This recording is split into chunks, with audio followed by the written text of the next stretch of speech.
He hurried to Svidrigailov's. What he had to hope from that man, he did not know, but that man had some hidden power over him. Having once recognized this, he could not rest, and now the time had come. On the way, one question particularly worried him. Had Svidrigailov been to Porphyry's? As far as he could judge, he would swear to it that he had not. He pondered again and again, went over Porphyry's visit. No, he hadn't been. Of course he hadn't. But if he had not been yet, would he go? Meanwhile, for the present, he fancied he couldn't. Why? He could not have explained, but if he could, he would not have wasted much thought over it at the moment. It all worried him, and at the same time he could not attend to it.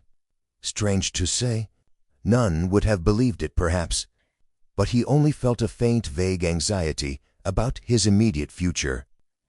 Another, much more important anxiety tormented him. It concerned himself, but in a different, more vital way. Moreover, he was conscious of immense moral fatigue, though his mind was working better that morning than it had done of late. And was it worthwhile, after all that had happened, to content with these new trivial difficulties? Was it worthwhile, for instance, to maneuver that Svidrigailov should not go to Porphyry's? Was it worthwhile to investigate, to ascertain the facts, to waste time over anyone like Svidrigailov? Oh, how sick he was of it all! And yet he was hastening to Svidrigailov. Could he be expecting something new from him? Information, or means of escape? Men will catch at straws. Was it destiny, or some instinct bringing them together? Perhaps it was only fatigue, despair. Perhaps it was not Svidrigailov, but some other whom he needed, and Svidrigailov had simply presented himself by chance. Sonia? But what should he go to Sonia for now? To beg her tears again? He was afraid of Sonia too. Sonia stood before him as an irrevocable sentence. He must go his own way or hers. At that moment especially, he did not feel equal to seeing her. No, would it not be better to try Svidrigailov? And he could not help inwardly owing that he had long felt that he must see him, for some reason. But what could they have in common? Their very evil doing could not be of the same kind. The man, moreover, was very unpleasant, evidently depraved, undoubtedly cunning and deceitful, possibly malignant. Such stories were told about him. It is true he was befriending Katerina Ivanovna's children, but who could tell with what motive and what it meant? The man always had some design, some project. There was another thought, which had been continually hovering of late about Raskolnikov's mind, and causing him great uneasiness. It was so painful that he made distinct efforts to get rid of it. He sometimes thought that Svidrigailov was dogging his footsteps. Svidrigailov had found out his secret, and had designs on Dunia. What if he had them still? Wasn't it practically certain that he had? And what if, having learned his secret, and so having gained power over him, he were to use it as a weapon against Dunia? This idea sometimes even tormented his dreams, but it had never presented itself so vividly to him as on his way to Svidrigailov. The very thought moved him to gloomy rage. To begin with, this would transform everything, even his own position. He would have at once to confess his secret to Dunia. Would he have to give himself up, perhaps, to prevent Dunia from taking some rash step? The letter? This morning, Dunia had received a letter. From whom could she get letters in Petersburg? Lutin, perhaps? It's true that Tsumihin was there to protect her, but Ratumihin knew nothing of the position. Perhaps it was his duty to tell Ratumihin. He thought of it with repugnance. In any case, he must see Svidrigailov as soon as possible. He decided finally. Thank God, the details of the interview were of little consequence. If only he could get at the root of the matter. But if Svidrigailov were capable, if he were intriguing against Dunia, then... Raskolnikov was so exhausted by what he had passed through that month that he could only decide such questions in one way. Then, I shall kill him, he thought in cold despair. A sudden anguish oppressed his heart. He stood still in the middle of the street and began looking about to see where he was and which way he was going. He found himself in X Prospect, 30 or 40 paces from the Haymarket, through which he had come. The whole second story of the house on the left was used as a tavern.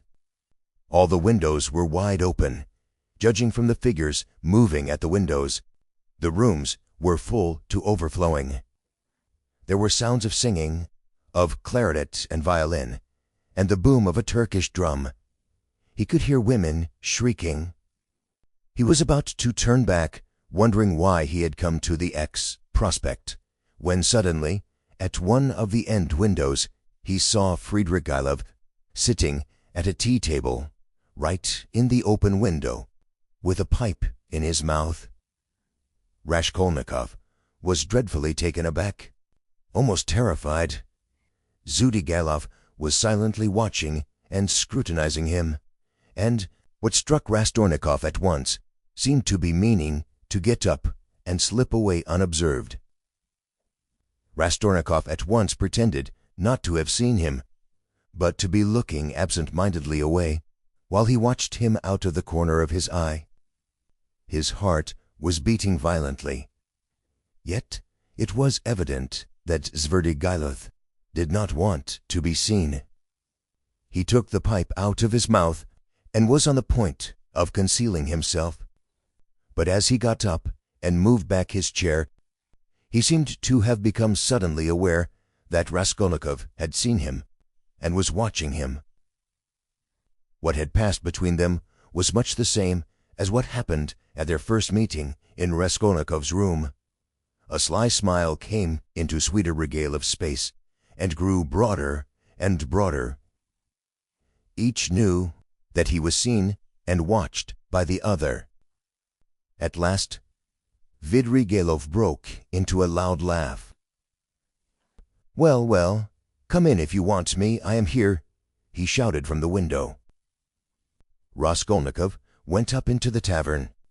He found Svidrigailov in a tiny back room, adjoining the saloon in which the merchants, clerks, and numbers of people of all sorts were drinking tea, at 20 little tables to the desperate bowling of a chorus of singers. The click of billiard balls could be heard in the distance. On the table before Svidrigailov stood an open bottle and a glass half full of champagne. In the room he found also a boy with a little hand organ, a healthy-looking, red-cheeked girl of 18, wearing a tucked-up striped shirt and a Tyrolese hat with ribbons. In spite of the chorus in the other room, she was singing some servant's whole song in a rather husky contralto to the accompaniment of the organ. "Come, that's enough." Svidrigailov stopped her at Raskolnikov's entrance. The girl at once broke off and stood waiting respectfully. She had sung her guttural rhymes, too, with a serious and respectful expression in her face. "Hey, Philip, a glass," shouted Svidrigailov. "I won't drink anything," said Raskolnikov. "As you like. I didn't mean it for you. Drink, Katya. I don't want anything more today. You can go." He poured her out a full glass and laid down a yellow note. Katya drank off her glass of wine, as women do, without putting it down, in 20 gulps, took the note and kissed Svidrigailev's hand, which he allowed quite seriously. She went out of the room, and a boy trilled after her with the organ. Both had been brought in from the street.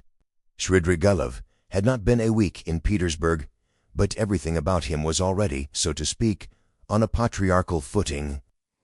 The waiter, Philip, was by now an old friend and very obsequious.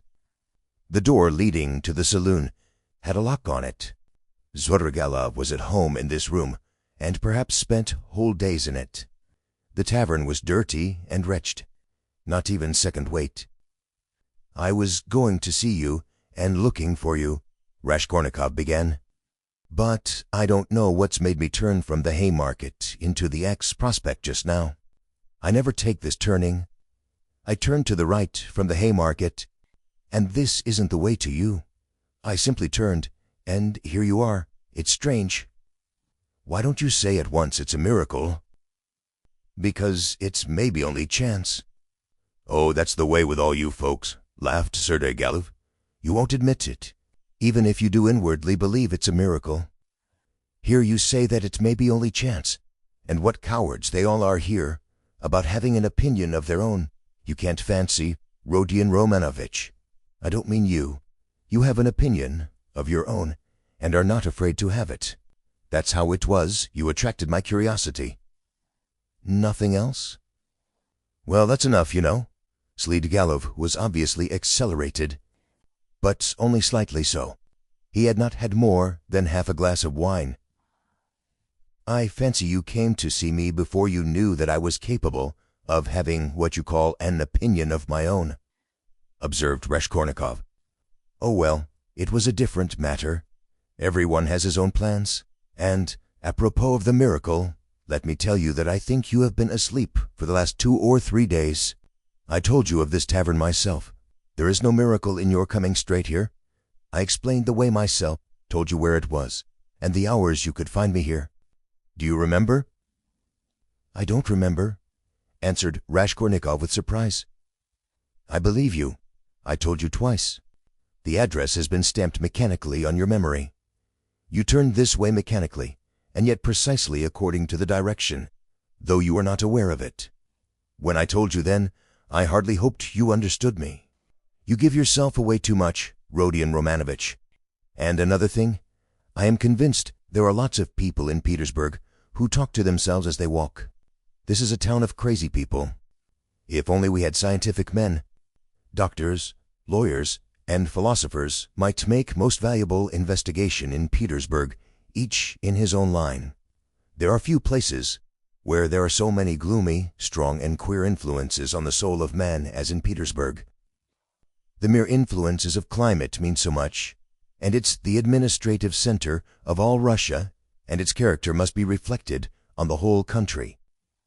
But that is neither here nor there now. The point is that I have several times watched you. You walk out of your house, holding your head high. 20 paces from home you let it sink, and fold your hands behind your back. You look and evidently see nothing before nor beside you. At last you begin moving your lips and talking to yourself, and sometimes you wave one hand and declaim, and at last stand still in the middle of the road. That is not all the thing. Someone may be watching you besides me, and it won't do you any good. It's nothing really to do with me, and I can't cure you. But, of course, you understand me. Do you know that I am being followed?" asked Raskolnikov, looking inquisitively at him. "No, I know nothing about it," said Svidrigailov, seeming surprised. "Well then, let us leave me alone," Raskolnikov muttered, frowning. "Very good. Let us leave you alone. You had better tell me, if you come here to drink, and directed me twice to come here to you, why did you hide and try to get away just now when I looked at the window from the street? I saw it. Hey, and why was it you lay on your sofa with closed eyes and pretended to be asleep, though you were wide awake, while I stood in your doorway? I saw it. I may have had reasons. You know that yourself. And I may have had my reasons, though you don't know them." Raskolnikov dropped his right elbow on the table, leaned his chin in the fingers of his right hand, and stared intently at Svidrigailov. For a full minute he scrutinized his face, which had impressed him before. It was a strange face, like a mask, white and red, with bright red lips, with a flaxen beard, and still thick flaxen hair. His eyes were somehow too blue, and their expression somehow too heavy and fixed. There was something awfully unpleasant in that handsome face, which looked so wonderfully young for his age. Svidrigailov was smartly dressed in light summer clothes and was particularly dainty in his linen. He wore a huge ring with a precious stone in it. "Have I got to bother myself about you too now?" said Raskolnikov suddenly, coming with nervous impatience straight to the point.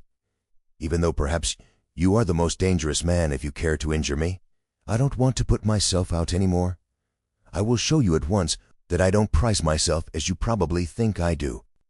I've come to tell you at once that if you keep to your former intentions with regard to my sister, and if you think to derive any benefit in that direction from what has been discovered of late, I will kill you before you get me locked up. You can reckon on my own word. You know that I can keep it. And in the second place, if you want to tell me anything, for I keep fancying all this time that you have something to tell me, make haste and tell it, for time is precious, and very likely it will soon be too late." "Why in such haste?" asked Svidrigailov, looking at him curiously. "Everyone has his plans," Raskolnikov answered gloomily and impatiently. "You urged me yourself to frankness just now, and at the first question you refused to answer," Svidrigailov observed with a smile. "You keep fancying that I have aims of my own, and so you look at me with suspicion. Of course, it's perfectly natural in your position. But though I should like to be friends with you, I shan't trouble myself to convince you of the contrary. The game isn't worth the candle, and I wasn't intending to talk to you about anything special." "What did you want me for, then? It was you who came hanging about me." "Why, simply as an interesting subject for observation. I liked the fantastic nature of your position. That's what it was. Besides, you are the brother of a person who greatly interested me, and from that person I had in the past heard a very great deal about you, from which I gathered that you had a great influence over her. Isn't that enough? I still must admit that your question is rather complex, and is difficult for me to answer. Here you, for instance, have come to me not only for a definite object, but for the sake of hearing something new. Isn't that so? Isn't that so?" persisted Svidrigailov with a sly smile. "Well, can't you fancy, then, that I, too, on my way here in the train, was reckoning on you, on your telling me something new, and on my making some profit out of you? You see what rich men we are. What profit could you make? How can I tell you? How do I know? You see, in what tavern I spend all my time, and it's my enjoyment. That's to say, it's no great enjoyment, but one must sit somewhere. That poor Katya, now, you saw her? If only I had been a glutton now, a club gourmand. But you see I can eat this." He pointed to a little table in the corner, where the remnants of a cheerful-looking beefsteak and potatoes lay on a tin dish. "Have you dined, by the way? I've had something, and want nothing more. I don't drink, for instance, at all, except when champagne. I never touch anything, and not more than a glass of that all the evening, and even that is enough to make my head ache. I ordered it just now to wind myself up, for I am just going off somewhere, and you see me in a peculiar state of mind. That was why I hid myself just now like a schoolboy, for I was afraid you would hinder me. But I believe—" He pulled out his watch. "I can spend an hour with you. It's 4:04 now. If only I'd been something, a landowner, a father, a cavalry officer, a photographer, a journalist. I'm nothing, no specialty, and sometimes I am positively bored. I really thought you would tell me something new. But what are you, and why have you come here?" "What am I? You know, a gentleman. I served for 2 years in the cavalry. Then I knocked about here in Petersburg. Then I married Marfa Petrovna and lived in the country. There you have my biography. You are a gambler, I believe?" "No, a poor sort of gambler, a card sharper, not a gambler." "You have been a card sharper, then?" "Yes, I've been a card sharper, too." Didn't you get trashed sometimes? It did happen. Why? Why, you might have challenged them. Altogether, it must have been lively. I won't contradict you, and besides, I am no hand at philosophy. I confess that I hastened here for the sake of the women. As soon as you buried Marfa Petrovna? Quite so. Svidrigailov smiled with engaging candor. What of it? You seem to find something wrong in my speaking like that about women. You ask whether I find anything wrong in vice? Oh, oh, that's what you are after. But I'll answer you in order. First, about women in general. You know I am fond of talking. Tell me, what should I restrain myself for? Why should I give up women, since I have a passion for them? It's an occupation anyway. So, you hope for nothing here but vice? Oh, very well, for vice then. You insist on its being vice. But anyway, I like a direct question. In this vice, at least, there is something permanent, founded indeed upon nature, and not dependent on fantasy, something present in the blood, like an ever-burning ember, forever setting one on fire, and maybe not to be quickly extinguished, even with years. You'll agree it's an occupation of a sort. That's nothing to rejoice at. It's a disease, and a dangerous one. Oh, that's what you think, is it? I agree. It is a disease, like everything that it sees moderation. And of course, in this one must exceed moderation. But in the first place, everybody does so in one way or another, and in the second place, of course, one ought to be moderate and prudent, however mean it may be. But what am I to do? If I hadn't this, I might have to shoot myself. I am ready to admit that a decent man ought to put up with being bored. But yet, and could you shoot yourself? Oh, come. Svidrigailov parried with disgust. Please don't speak of it. He added hurriedly, and with none of the bragging tone he had shown in all the previous conversation. His face was quite changed. I admit it's an unpardonable weakness, but I can't help it. I am afraid of death, and I dislike its being talked of. Do you know that I am to a certain extent a mystic? The apparitions of Marfa Petrovna. Do they still go on visiting you? Oh, don't talk of them. There have been no more in Petersburg. Confound them, he cried with an air of irritation. Let's rather talk of that, though. I have not much time, and can't stay long with you. It's a pity. I should have found plenty to tell you. What's your engagement? A woman? Yes, a woman. A casual incident. No, that's not what I want to talk of. And the hideousness, the filthiness of all your surroundings, doesn't that affect you? Have you lost the strength to stop yourself? And do you pretend to strength too? You surprised me just now, Rodion Romanovitch, though I knew beforehand it would be so. You preach to me about vice and aesthetics. You, Aschilla, you, an idealist. Of course, that's all as it should be, and it would be surprising if it were not so. Yet it is strange in reality. What a pity I have no time, for you are a most interesting type. And, by the way, are you fond of Schiller? I am awfully fond of him. But what a braggart you are, Raskolnikov said with some disgust. Upon my word, I am not, answered Friedrich Ralph, laughing. However, I won't dispute it. Let me be a braggart. Why not brag, if it hurts no one? I spent 7 years in the country with Marfa Petrovna, so now when I come across an intelligent person like you, intelligent and highly interesting, I am simply glad to talk. And besides, I've drunk that half-glass of champagne, and it's gone to my head a little. And besides, there is a certain fact that has wound me up tremendously. But about that, I will keep quiet. Where are you off to? He asked in alarm. Raskolnikov had begun getting up. He felt oppressed and stifled, and as it were, ill at ease at having come here.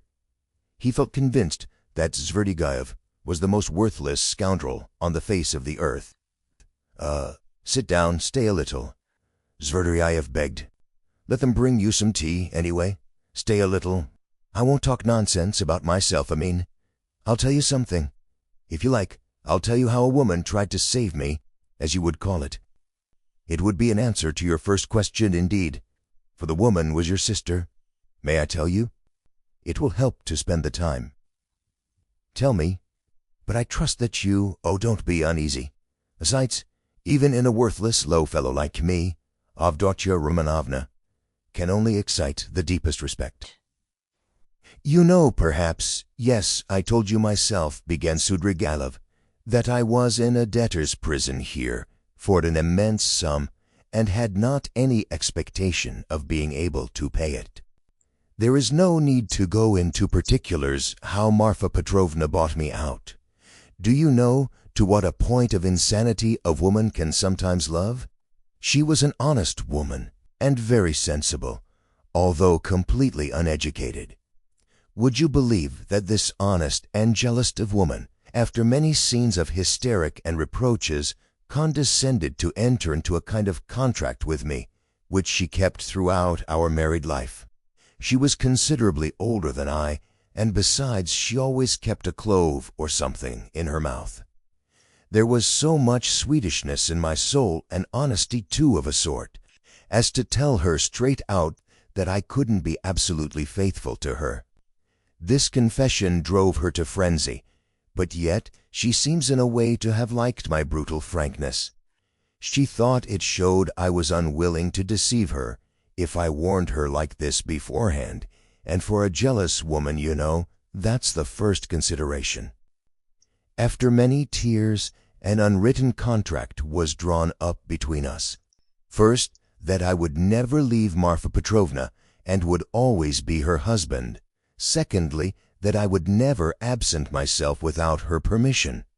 Thirdly, that I would never set up a permanent mistress. Fourthly, in return for this, Marfa Petrovna gave me a free hand with the maidservants, but only with her secret knowledge. Firstly, God forbid that I fallen in love with a woman of our class. Sixthly, in case I, which God forbid, should be visited by a great serious passion, I was bound to reveal it to Marfa Petrovna.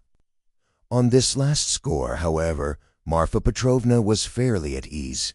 She was a sensible woman, and so she could not help looking upon me as a desolate, profligate, incapable of real love. But a sensible woman and a jealous woman are two very different things, and that's where the trouble came in. But to judge some people impartially, we must renounce certain preconceived opinions and our habitual attitude to the ordinary people about us. I have reason to have faith in your judgment rather than in anyone else's. Perhaps you have already heard a great deal that was ridiculous and absurd about Marfa Petrovna. She certainly had some very ridiculous ways, but I tell you frankly that I feel rather sorry for the innumerable woes of which I was the cause. Well, and that's enough, I think, by way of a decorous oration funèbre for the most tender wife of a most tender husband. When we quarreled, I usually held my tongue and did not irritate her, and duct gentlemanly and duct really failed to attain its object. It influenced her. It pleased her indeed. There were times when she was positively proud of me. But your sister she couldn't put up with anyway. And however she came to risk taking in such a beautiful creature into her house as a governess? My explanation is that Marfa Petrovna was an ardent and impressionable woman, and simply fell in love herself, literally fell in love with your sister. Well, little wonder. Look at Avdotya Romanovna. I saw the danger at the first glance, and what do you think? I resolved not to look at her even. But Avdotya Romanovna herself made the first step. Would you believe it? Would you believe it, too, that Marfa Petrovna was positively angry with me at first for my persistent silence about your sister, for my callous reception of her continual adoring praises for Avdotya Romanovna? I don't know what it was she wanted. Well, of course Marfa Petrovna told Avdotya Romanovna every detail about me. She had the unfortunate habit of telling literally everyone all our family secrets and continually complaining of me. How could she fail to confide in such a delightful new friend? I expect they talked of nothing else but me, and no doubt after Tiramanna heard all those dark, mysterious rumors that were current about me. I don't mind betting that you too have heard something of the sort already. I have. Lucian charged you with this, having caused the death of a child. Is that true? Don't refer to those vulgar tales, I bet, said Svidrigailov with disgust and annoyance. If you insist on wanting to know all about this idiocy, I will tell you one day, but now I was told too about some footman of yours in the country whom you treated badly. I beg you to drop the subject, Svidrigailov interrupted again with obvious impatience. Was that the footman who came to you after death to fill your pipe? You told me about it yourself. Raskolnikov felt more and more irritated. Svidrigailov looked at him attentively, and Raskolnikov fancied he caught a flash of spiteful mockery in that look. But Svidrigailov restrained himself and answered very civilly. Yes, it was. I see that you too are extremely interested, and shall feel it my duty to satisfy your curiosity at the first opportunity. Upon my soul, I see that I really might pass for a romantic figure with some people. Judge how grateful I must be to Marfa Petrovna for having repeated to Avdotya Romanovna such mysterious and interesting gossip about me. I dare not guess what impression it made on her, but in any case it worked in my interest. With all of Avdotya Romanovna's natural aversion, and in spite of my invariably gloomy and repellent aspect, she did at last feel pity for me, pity for a lost soul. And if once a girl's heart is moved to pity, it's more dangerous than anything. She is bound to want to save him, to bring him to his senses, and lift him up, and draw him to nobler aims, and restore him to new life and usefulness. Well, we all know how far such dreams can go. I saw at once that the bird was flying into the cage of herself, and I too made ready. I think you are frowning, Rodion Romanovitch. There is no need. As you know, it all ended in smoke. Hang it all, what a lot I'm drinking. Do you know, I always, from the very beginning, I regretted that it wasn't your sister's fate to be born in the 2nd or 3rd century A.D., as the daughter of a reigned prince or some governor or proconsul in Asia Minor. She would undoubtedly have been one of those who would endure martyrdom and would have smiled when they branded her bosom with hot pincers, and she would have gone to it of herself. And in the 4th or 5th century she would have walked away into the Egyptian desert and would have stayed there 30 years, living on roots and ecstasies and visions. She is simply thirsting to face some torture for someone, and if she can't get her torture, she will throw herself out of the window. I have heard something of a Mr. Razumihin. He is said to be a sensible fellow. His surname suggests it indeed. He's probably a divinity student. Well, he'd better look after your sister. I believe I understand her, and I'm proud of it. But at the beginning of an acquaintance, as you know, one is apt to be more heedless and stupid. One doesn't see clearly. Hang it all, why is she so handsome? It's not my fault. In fact, it began on my side with the most irresistible physical desire.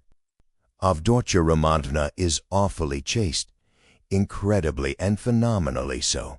Take note, I tell you this about your sister as a fact. She is almost morbidly chaste in spite of her broad and towdins, and it will stand in her way. There happened to be a girl in the house then, Parasha, a black-eyed wench, whom I had never seen before. She had just come from another village, very pretty, but incredibly stupid. She burst into tears, wailed so she could be heard all over the place, and called scandal. One day after dinner, Avdotyaramana followed me into the avenue in the garden, and with flushing eyes insisted on my leaving poor Parasha alone. It was almost our first conversation by ourselves. I, of course, was only too pleased to obey her wishes, tried to appear disconcerted, embarrassed, in fact, played my part not badly.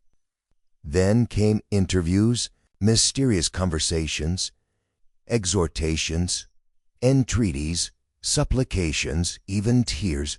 Would you believe it? Even tears. Think what the passion for propaganda will bring some girls to.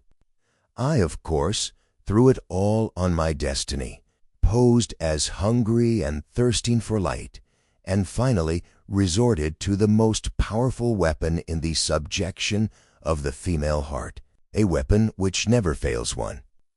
It's the well-known resource, flattery. Nothing in the world is harder than speaking the truth, and nothing easier than flattery. If there is 100th part of a false note in speaking the truth, it leads to discord, and that leads to trouble. But if all to the last note is false and flattery, it is just as agreeable, and is heard not without satisfaction. It may be a coarse satisfaction, but still a satisfaction. And however coarse the flattery, at least half will be sure to seem true. That's so for all stages of development and classes of society. A Vestal virgin might be seduced by flattery. I can never remember without laughter how I once seduced a lady who was devoted to her husband, her children, and her principles. What fun it was, and how little trouble! And the lady really had principles, of her own, anyway. All my tactics lay in simply being utterly annihilated and prostrate before her purity. I flattered her shamelessly, and as soon as I succeeded in getting a pressure of the hand, even a glance from her, I would reproach myself for having snatched it by force, and would declare that she had resisted, so that I could never have gained anything but for my being so unprincipled. I maintained that she was so innocent that she could not foresee my treachery, and yielded to me unconsciously, unawares, and so on. In fact, I triumphed, while my lady remained firmly convinced that she was innocent, chaste, and faithful to all her duties and obligations, and had succumbed quite by accident. And how angry she was with me when I explained to her at last that it was my sincere conviction that she was just as eager as I. Poor Marfa Petrovna was awfully weak on the side of let her, and if I had only cared to, I may have had all her property settled on me during her lifetime. I am drinking an awful lot of wine now and talking too much. I hope you wouldn't be angry if I mention now that I was beginning to produce the same effect on Avdotya Romanovna. But I was stupid and impatient, and spoiled it all. Avdotya Romanovna had several times, and one time in particular, been greatly displeased by the expression of my eyes. Would you believe it? There was sometimes a light in them which frightened her, and grew stronger and stronger, and more unguarded, till it was hateful to her. No need to go into detail, but we parted. There I acted stupidly again. I fell to jeering in the coarsest way at all such propaganda and efforts to convert me. Parasha came onto the scene again, and not she alone. In fact, there was a tremendous to-do. Rodion Romanovitch, if you could only see how your sister's eyes can flush sometimes. Never mind my being drunk at this moment and having had a whole glass of wine. I am speaking the truth. I assure you that this glance has haunted my dreams. The very rustle of her dress was more than I could stand at last. I really began to think that I might become epileptic. I could never have believed that I could be moved to such a frenzy. It was essential indeed to be reconciled, but by then it was impossible. And imagine what I did then, to what a pitch of stupidity a man can be brought by frenzy. Never undertake anything in a frenzy, Rodion Romanovitch. I reflected that Avdotya Romanovna was after all a beggar. Excuse me, that's not the word. But does it matter if it expresses the meaning?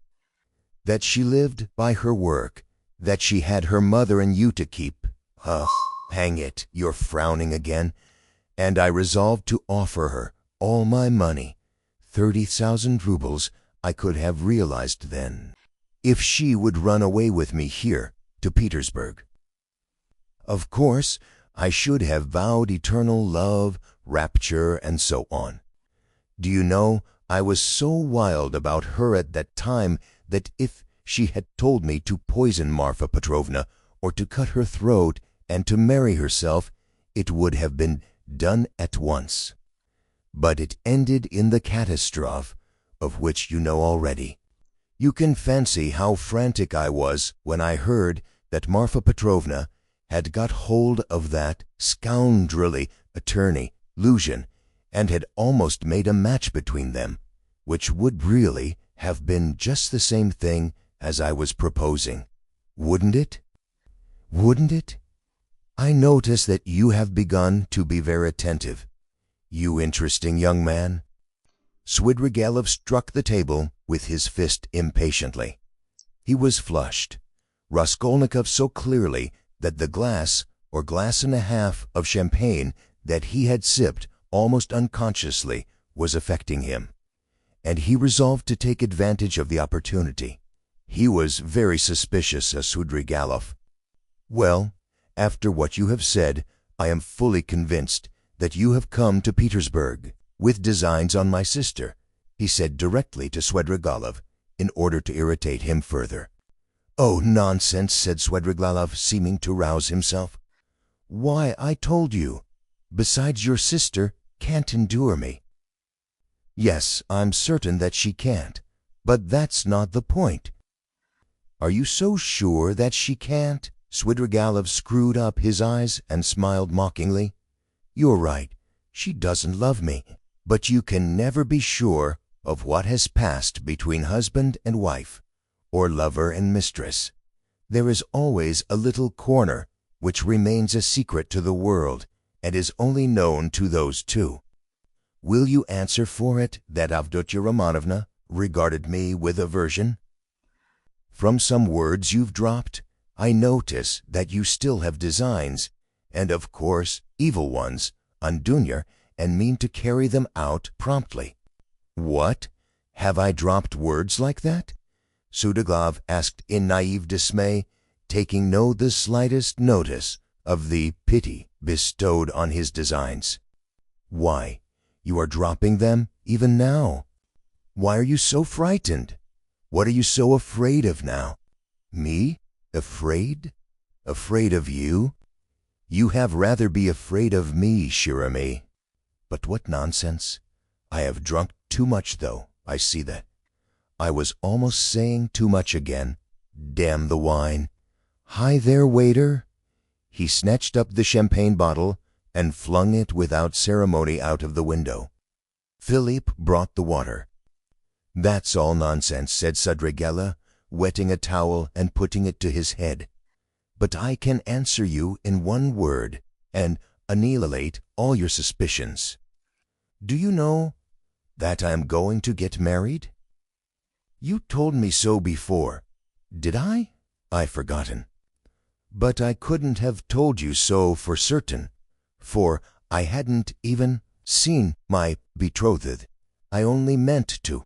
But now I really have a betrothing, and it's a settled thing, and if it weren't that I have business that can't be put off, I would have taken you to see them at once, for I should like to ask your advice. Ain't it? Only 10 minutes left. See, look at the watch. But I must tell you, for it's an interesting story, my marriage, in its own way. Where are you off to? Going again? No, I'm not going away now. Not at all? We shall see. I will take you there. I'll show you my betrothed, only not now, for you'll soon have to be off. You have to go to the right and I to the left. Do you know that Madame Rislet, the woman I am lodging with now, I know what you are thinking, that she is the woman whose girl they say drowned herself in the winter. Come, are you listening? She arranged it all for me. You're bored, she said. You want something to fill up your time. For you know, I am a gloomy, depressed person. Do you think I am light-hearted? No, I'm gloomy. I do no harm, but sit in a corner without speaking a word for 3 days at a time. And that Rislich is a sly hussy, I tell you. I know what she has got in her mind. She thinks I shall get sick of it, abandon my wife and depart, and she'll get cold of her and make a profit out of her, in her class, of course, or higher. She told me the father was a broken-down, retired official who had been sitting in a chair for the last 3 years, with his legs paralyzed. The mamma, she said, was a sensible woman. There is a son serving in the provinces, but he doesn't help. There is a daughter who is married, but she doesn't visit them.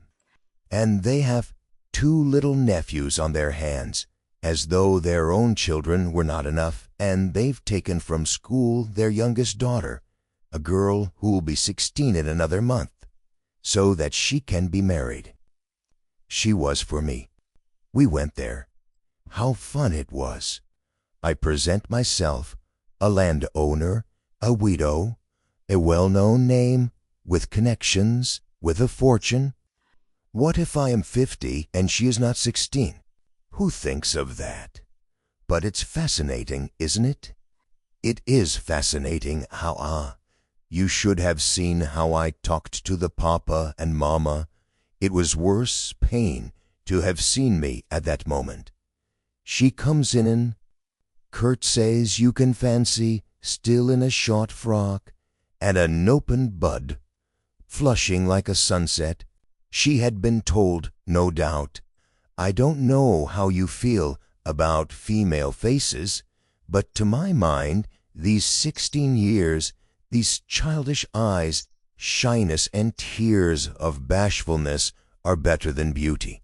And she is a perfect little picture, too. Fair hair and little curls, like a lamb's.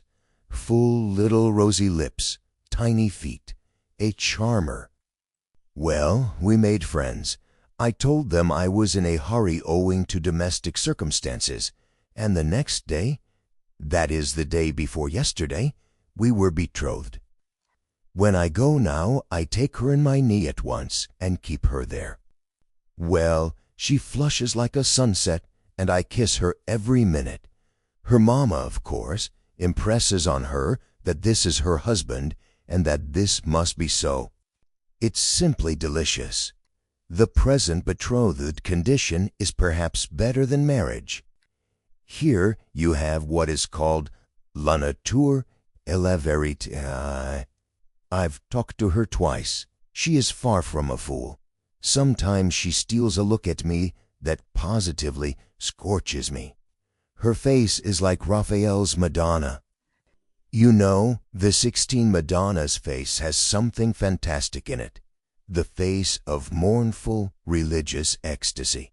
Haven't you noticed it? Well, she is something in that line. The day after we've been betrothed, I bought her presents to the value of 1,500 rubles, a set of diamonds and another of pearls, and a silver dressing case as large as this, with all sorts of things in it, so that even my Madonna's face glowed. I set her on my knee yesterday, and I suppose rather too unceremoniously. She flushed crimson, and the tears started, but she didn't want to show it. When we were left alone, she suddenly flung herself on my neck, for the first time of her own accord, put her little arms round me, kissed me, and vowed that she would be an obedient, faithful, and good wife, would make me happy, would devote all her life, every minute of her life, would sacrifice everything, and that all she asks in return is my respect. That she wants nothing more from me, no presents.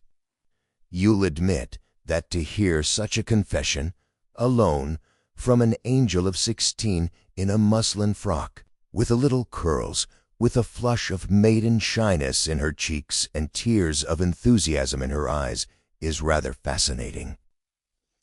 Isn't it fascinating? It's worse painful, isn't it?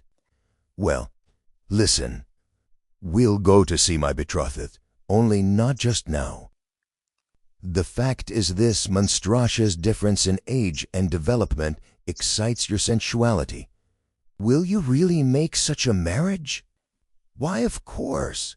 Everyone thinks of himself, and he lives most gaily who knows best how to deceive himself. Huh? But why are you so keen about virtue? Have mercy on me, my good friend. I am a sinful man. But you have provided for the children of Katerina Ivanovna, though you had your own reasons. I understand it all now. I am always fond of children, very fond of them, laughed Svidrigailov. I can tell you one curious instance of it. The first day I came here, I visited various hounds.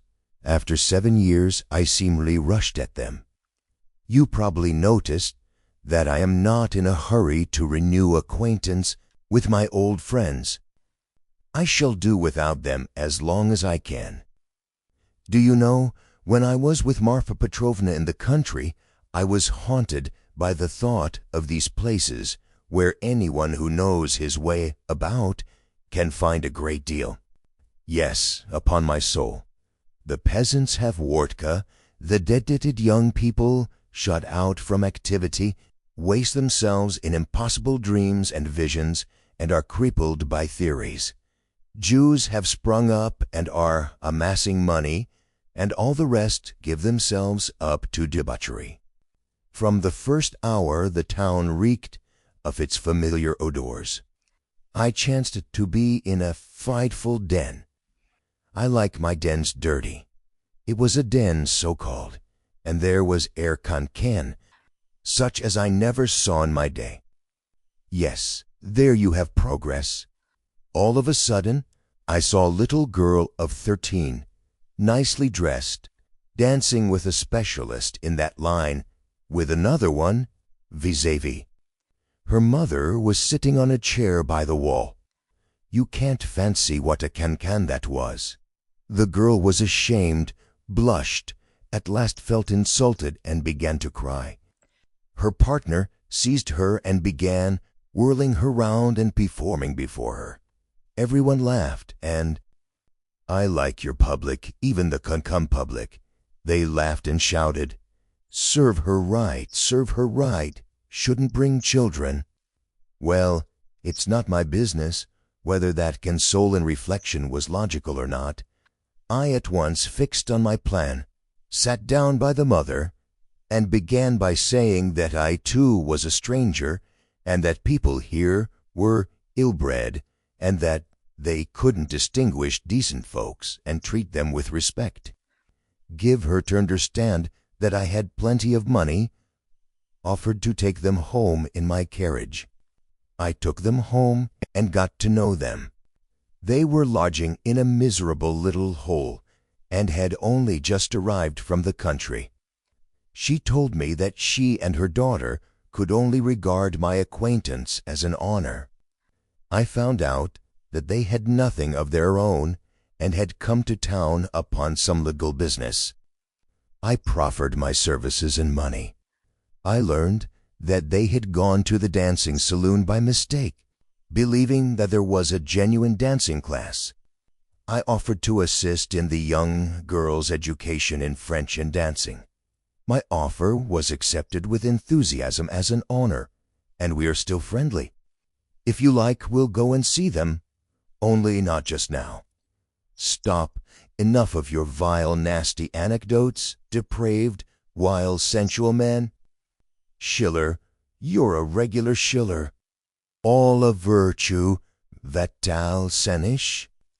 But you know, I shall tell you these things on purpose, for the pleasure of hearing your outcries. I dare say I can see I am ridiculous myself, muttered Raskolnikov angrily. Svidrigailov laughed heartily. Finally he called Philippe, paid his bill, and began getting up. "I say, but I'm drunk. I say, Cosette," he said, "it's been a pleasure." "I should rather think it must be a pleasure," cried Raskolnikov, getting up. "No doubt it is a pleasure for a worn-out profligate to describe such adventures with a monstrous project of the same sort in his mind, especially under such circumstances, and to such a man as me. It's stimulating."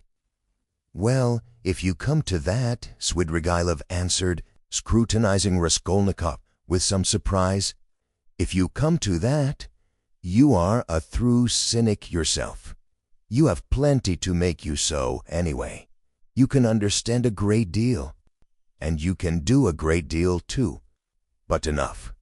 I sincerely regret not having had more talk with you, but I shan't lose sight of you. Only wait a bit." Svidrigailov walked out of the restaurant. Raskolnikov walked out after him. Svidrigailov was not, however, very drunk. The wine had affected him for a moment, but it was passing off every minute. He was preoccupied with something of importance and was frowning. He was apparently excited and uneasy in anticipation of something. His manner to Raskolnikov had changed during the last few minutes, and he was ruder and more sneering every moment. Raskolnikov noticed all this, and he too was uneasy. He became very suspicious of Svidrigailov and resolved to follow him. They came out onto the pavement. "You go to the right, and I to the left, or if you like, the other way. Only adieu, mon plaisir. May we meet again." And he walked to the right, towards the Haymarket. Raskolnikov walked after him. "What's this?" cried Svidrigailov, turning round. "I thought I said—" "It means that I am not going to lose sight of you now." "What?" Both stood still and gazed at one another, as though measuring their strengths. "From all your half-tipsy stories," Raskolnikov observed harshly, "I am positive that you have not given up your designs on my sister, but are pursuing them more actively than ever. I have learned that my sister received a letter this morning. You have hardly been able to sit still all this time. You may have unearthed a wife on the way, but that means nothing. I should like to make certain myself." Raskolnikov could hardly have said himself what he wanted and of what he wished to make certain. "Upon my word, I'll call the police."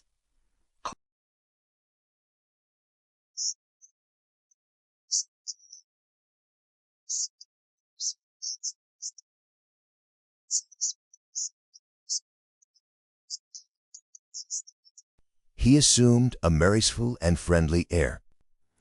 "What a fellow! I purposely refrained from referring to your affair, though I'm devoured by curiosity. It's a fantastic affair. I've put it off till another time, but you're enough to rouse the dead. Well, let us go.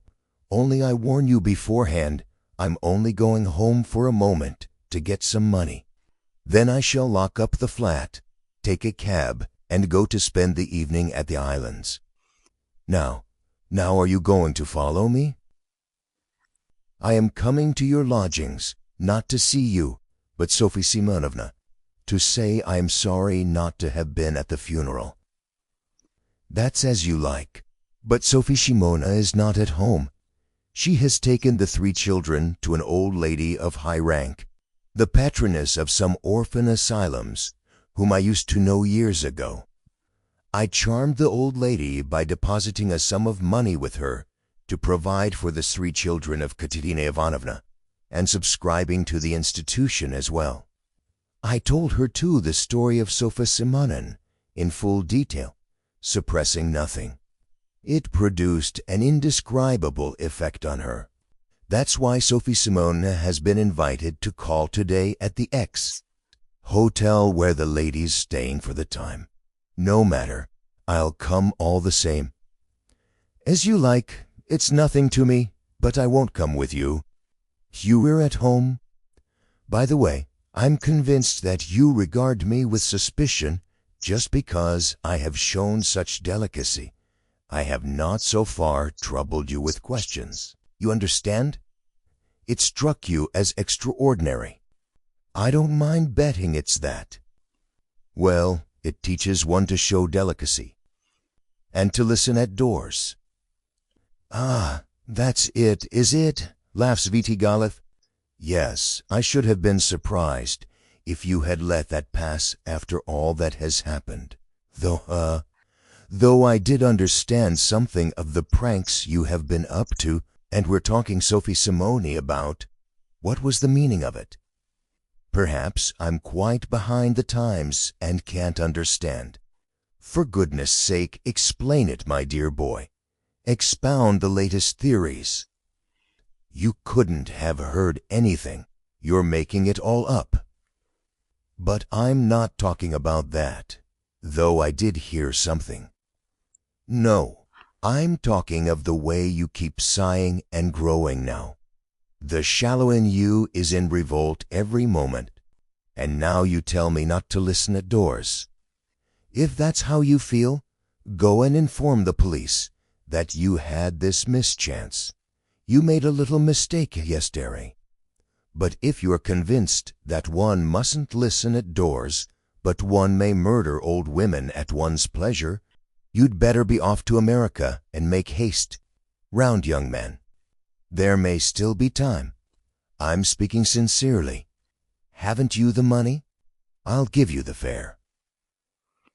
"I'm not thinking of that at all," Raskolnikov interrupted with disgust. "I understand.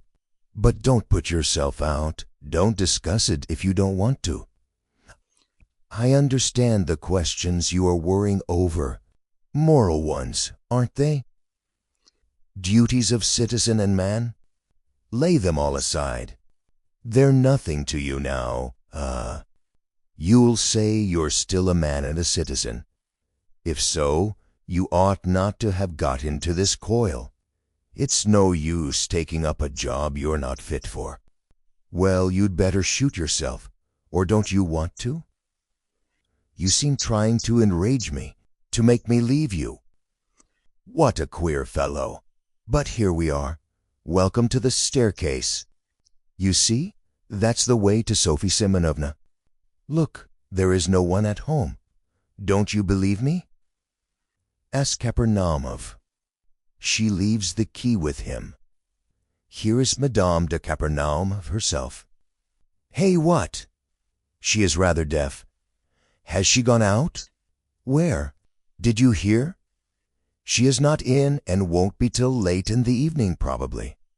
Well, come to my room. You wanted to come and see me, didn't you? Here we are. Madame Reslet not at home. She is a woman who is always busy, an excellent woman, I assure you. She might have been of use to you if you had been a little more sensible. Now see, I take this 5% bond out of the bureau. See what a lot I've got of them still? This one will be turned into cash today. I mustn't waste any more time. The bureau is locked, the flat is locked, and here we are again on the stairs. Shall we take a cab? I am going to the islands. Would you like a lift? I'll take this carriage. You refuse? You're tired of it? Come for a drive. I believe it will come on to rain. Never mind, we'll put down the hood." Svidrigailov was already in the carriage. Raskolnikov decided that his suspicions were, at least for that moment, unjust.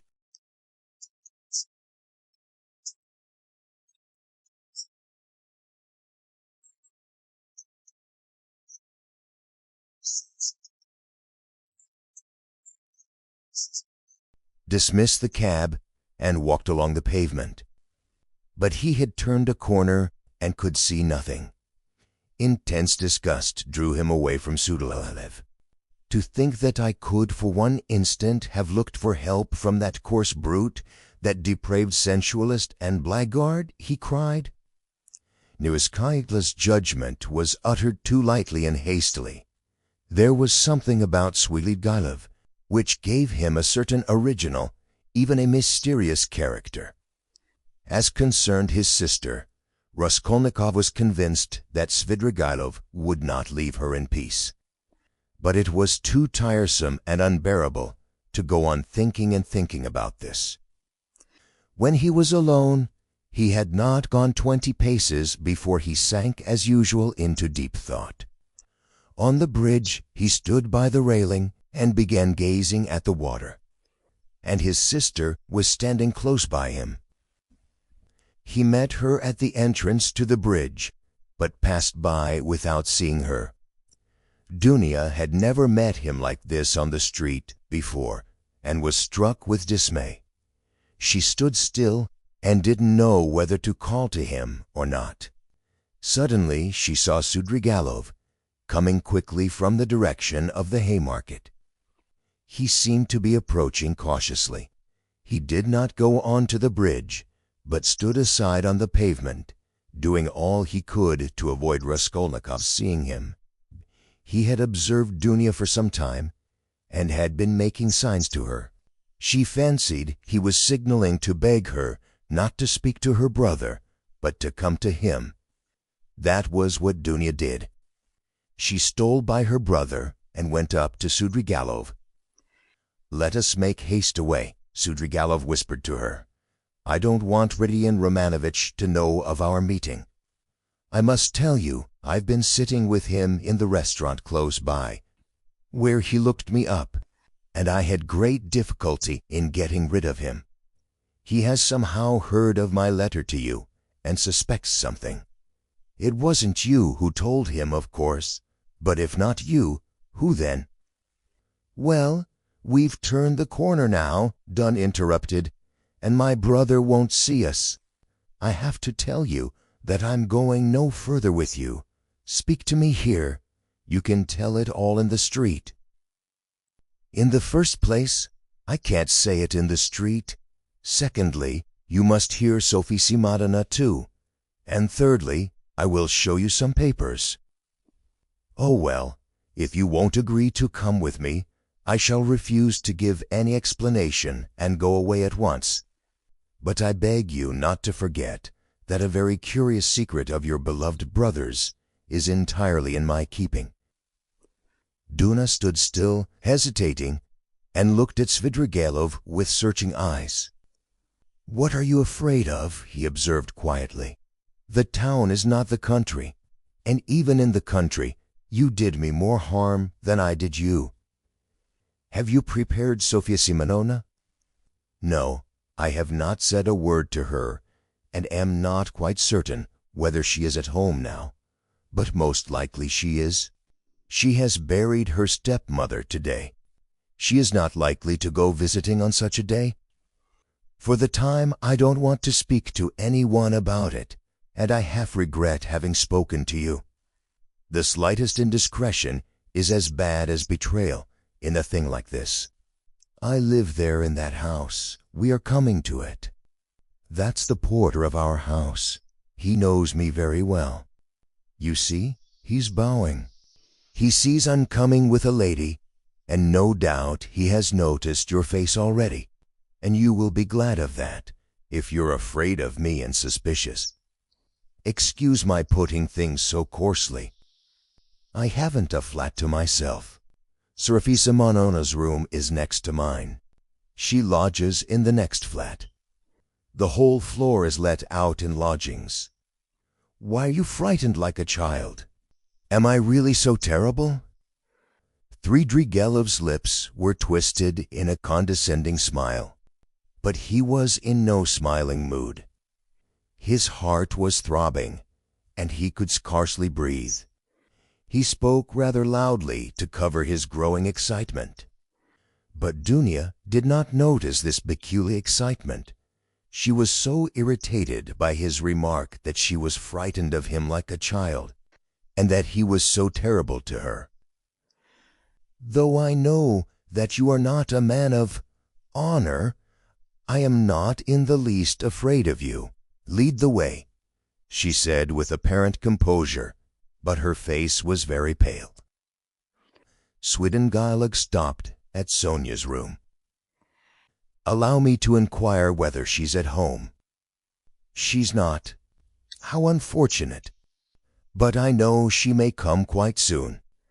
If she's gone out, it can only be to see a lady about the orphans.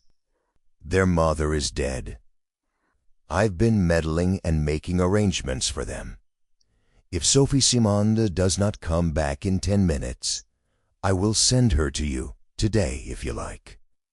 This is my flat. These are my 2 rooms. Madame Reslich, my landlady, has the next room. Now look this way. I will show you my chief piece of evidence. This door from my bedroom leads into 2 perfectly empty rooms, which are to let. Here they are. You must look into them with some attention." Svidrigailov occupied 2 fairly large furnished rooms. Dunya was looking about her mistrustfully, but saw nothing special in the furniture or position of the rooms. Yet there was something to observe. For instance, that sweetie girl's flat was exactly between 2 sets of almost uninhabited apartments. His rooms were not entered directly from the passage, but through the landlady's 2 almost empty rooms. Unlocking a door leading out of his bedroom, Svidrigailov showed Dunya the 2 empty rooms that were to let. Dunya stopped in the doorway, not knowing what she was called to look upon, but Svidrigailov hastened to explain. "Look here at the 2nd large room. Notice that door. It's locked. By the door stands a chair, the only one in the 2 rooms. I brought it from my room so as to listen more conveniently. Just the other side of the door is Sophie Simonovna's table. She sat there talking to Rodion Romanovich. And I sat here listening 2 successive evenings, for 2 hours each time. And of course I was able to learn something. What do you think?" "You listened?" "Yes, I did. Now come back to my room. We can't sit down here." He brought Avdotya Romanovna back into his sitting room and offered her a chair. He sat down at the opposite side of the table, at least 7 feet from her, but probably there was the same glow in his eyes which had once frightened Dunya so much. She shuddered and once more looked about her distrustfully. It was an involuntary gesture. She evidently did not wish to betray her uneasiness. But the secluded position of Svidrigailov's lodging had suddenly struck her. She wanted to ask whether his landlady at least were at home, but pride kept her from asking. Moreover, she had another trouble in her heart incomparably greater than fear for herself. She was in great distress. "Here is your letter," she said, laying it on the table. "Can it be true what you write? You scent at a crime committed, you say, by my brother. You hint at it too clearly. You daren't deny it now. I must tell you that I'd heard of the stupid story before you wrote, and don't believe a word of it. It's a disgusting and ridiculous suspicion. I know the story and why and how it was invented. You can have no proofs. You promised to prove it. Speak. But let me warn you that I don't believe you. I don't believe you." Dunya said this, speaking hurriedly, and for an instant the color rushed to her face. "If you don't believe it, how could you risk coming alone to my rooms? Why have you come? Simply from curiosity? Don't torment me. Speak, speak." "There is no denying that you are a brave girl. Upon my word, I thought you would have asked Mr. Razumihin to escort you here. But he was not with you, nor anywhere near. I was on the lookout. It's spirited of you. It proves you wanted to spare Dion Romanich. But everything is divided in you. About your brother, what am I to say to you? You've just seen him yourself. What did you think of him? Surely that's not the only thing you're building on." Not on that, but on his own words. He came here on 2 successive evenings to see Sofya Semyonovna. I have shown you where they sat. He made a full confession to her. He is a murderer. He killed an old woman, a pawnbroker, with whom he had pawned things himself. He killed her sister, too, a peddler woman called Lizayeta, who happened to come in while he was murdering her sister. He killed them with an axe he brought with him. He murdered them to rob them, and he did rob them. He took money and various things. He told all this, word for word, to Sofya Semyonovna, the only person who knows his secret. But she has had no share by word or deed in the murder. She was as horrified at it as you are now. Don't be anxious. She won't betray him." "It cannot be," muttered Dunya with white lips. She gasped for breath. "It cannot be. There was not the slightest cause, no sort of ground. It's a lie, a lie. He robbed her. That was the cause. He took money and things. It's true that by his own admission he made no use of the money or things, but hid them under a stone, where they are now. But that was because he dared not make use of them. But how could he steal, rob? How could he dream of it?" cried Dunya, and she jumped up from her chair. "Why, you know him, and you've seen him. Can he be a thief?" She seemed to be imploring Svidrigailov. She had entirely forgotten her fear. "There are thousands and millions of combinations and possibilities of Ducha Romanovna. A thief steals and knows he is a scoundrel. But I've heard of a gentleman who broke open the mail. Who knows? Very likely he thought he was doing a gentlemanly thing. Of course I should not have believed it myself if I'd been told of it as you have, but I believe my own ears. He explained all the causes of it to Sofya Semyonovna too, but she didn't believe her ears at first, yet she believed her own eyes at last." "What were the causes?" "It's a long story, Avdotya Romanovna. Here is, how shall I tell you, a theory of a sort, the same one by which I, for instance, consider that a single misdeed is permissible if the principal aim is right, a solitary wrongdoing and hundreds of good deeds. It's gallant, too, of course, for a young man of gifts and overweening pride to know that if he had, for instance, a paltry 3,000, his whole career, his whole future would be differently shaped, and yet not to have that 3,000. Add to that nervous irritability from hunger, from lodging in a hole, from rags, from a vivid sense of the charm of his social position and his sister's and mother's position too. Above all, vanity, pride and vanity, though goodness knows he may have good qualities too. I'm not blaming him. Please don't think it.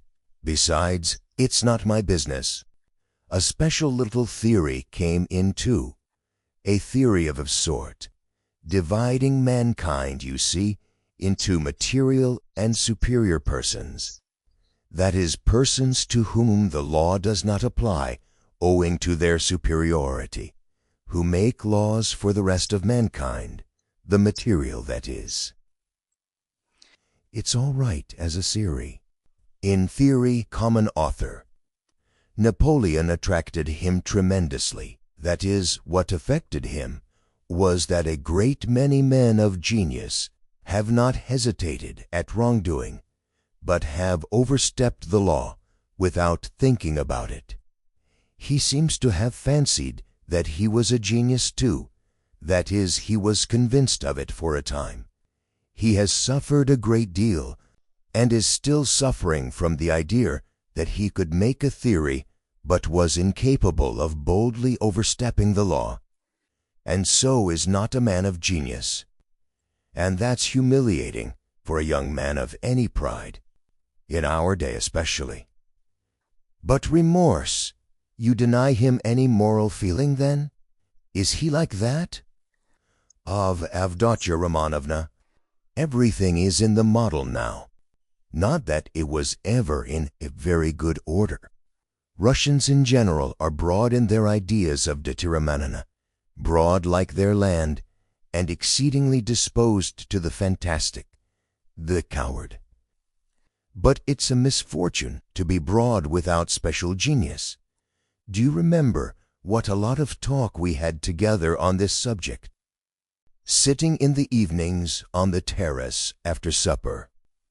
Why, you used to reproach me with breadth. Who knows, perhaps we were talking at the very time when he was lying here thinking over his plan. There are no sacred traditions amongst us, especially in the educated class of Dutch Romanovna. At the best, someone will make them up somehow for himself, out of books or from some old chronicle. But those are for the most part the learned and all old forgeries, so that it would be almost ill-bred in a man of society. You know my opinion in general, though. I never blame anyone. I do nothing at all. I persevere in that. But we've talked of this more than once before. I was so happy indeed as to interest you in my opinions. You are very pale, Avdotya Romanovna. I know his theory. I read that article of his about men to whom all is permitted. Razumihin brought it to me. Mr. Razumihin? Your brother's article? In a magazine? Is there such an article? Oh, I didn't know. It must be interesting. But where are you going, Avdotya Romanovna? I want to see Sofya Semyonovna, Dunya articulated faintly. How do I get to her? She has come in, perhaps. I must see her at once. Perhaps she... Avdotya Romanovna couldn't finish. Her breath literally failed her. Sophie Simonovna will not be back till night. At least I believe not. She was to have been back at once, but if not, then she will not be in till quite late. Ah, then you're lying. I see. You were lying. Lying all the time. I don't believe you. I don't believe you, cried Dunya, completely loosening her head. Almost fainting, she sank onto a chair which Svidrigailov made haste to give her. Avdotya Romanovna, what is it? Control yourself. Here is some water. Drink a little. He sprinkled some water over her. Dunya shuddered and came to herself. It has acted violently, Svidrigailov muttered to himself, frowning. Avdotya Romanovna, calm yourself. Believe me, he has friends. We will save him. Would you like me to take him abroad?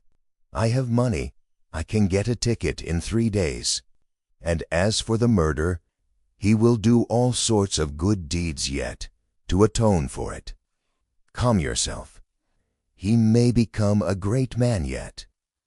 Well, how are you? How do you feel? Cruel man, to be able to jeer at it. Let me go. Where are you going?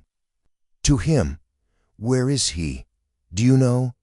Why is this door locked? We came in at that door, and now it's locked. When did you manage to lock it?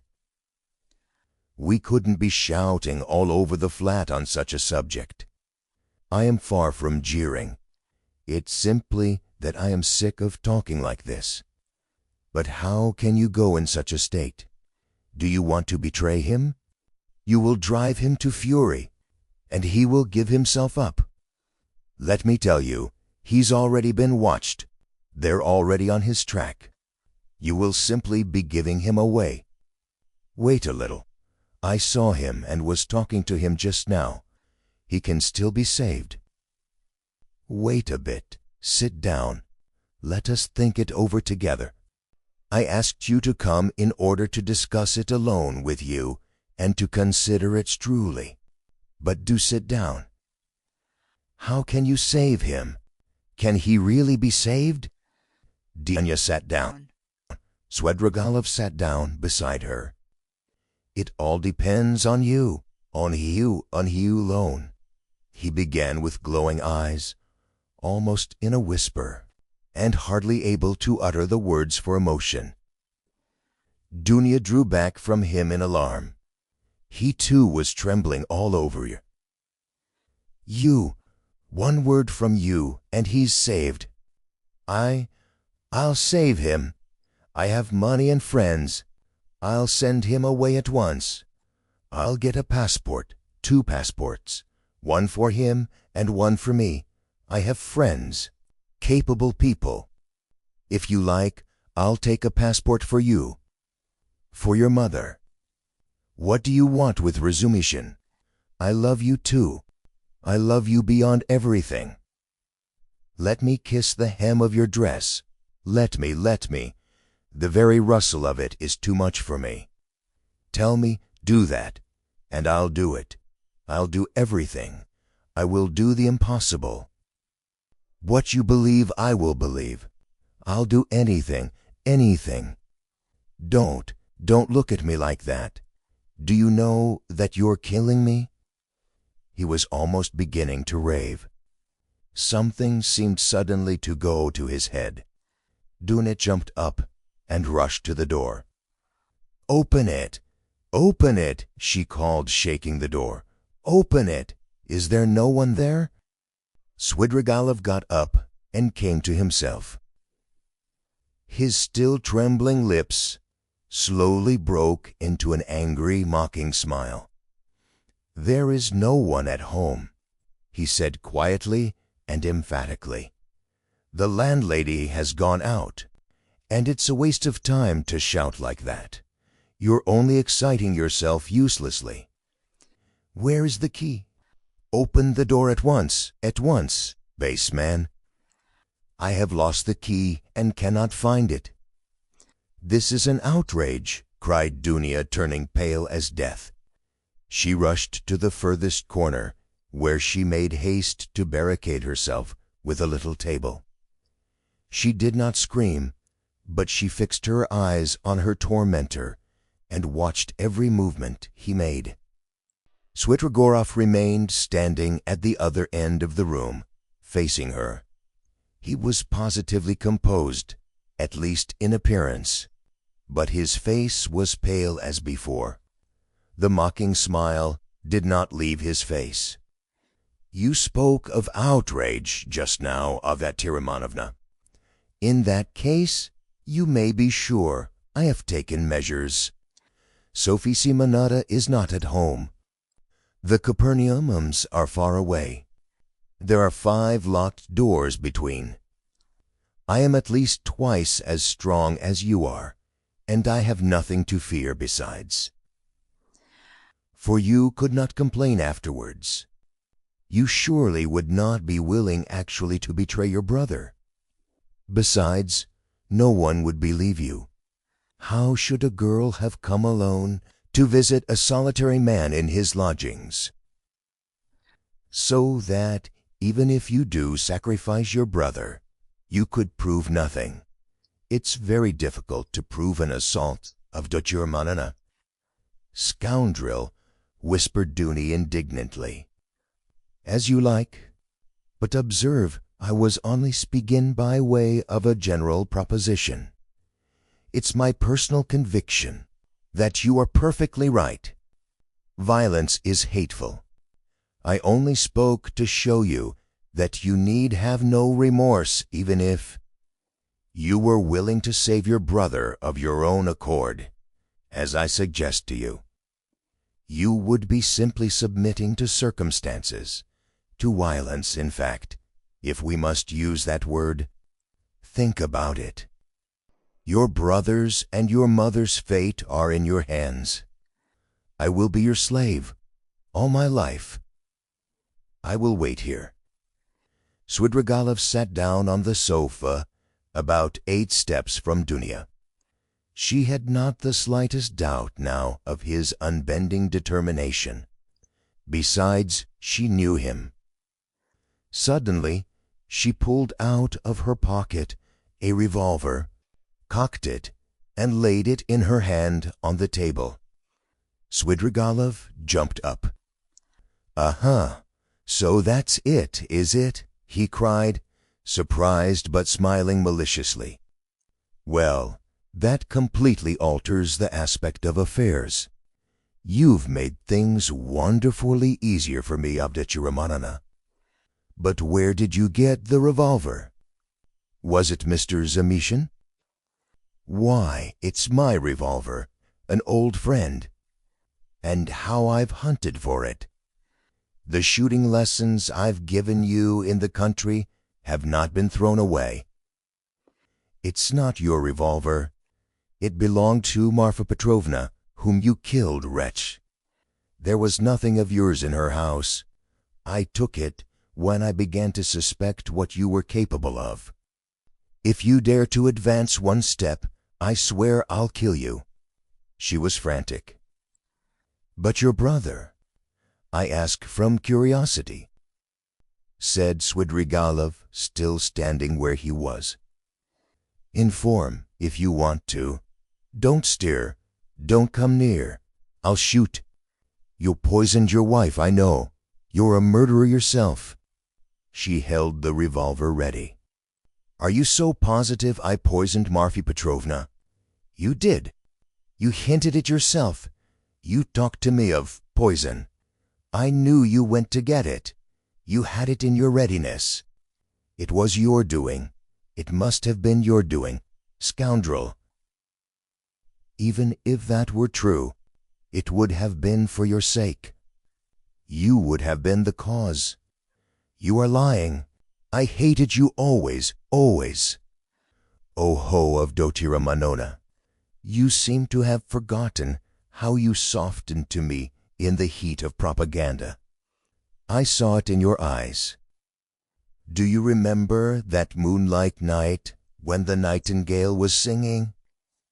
That's a lie. There was a flash of fury in his eyes.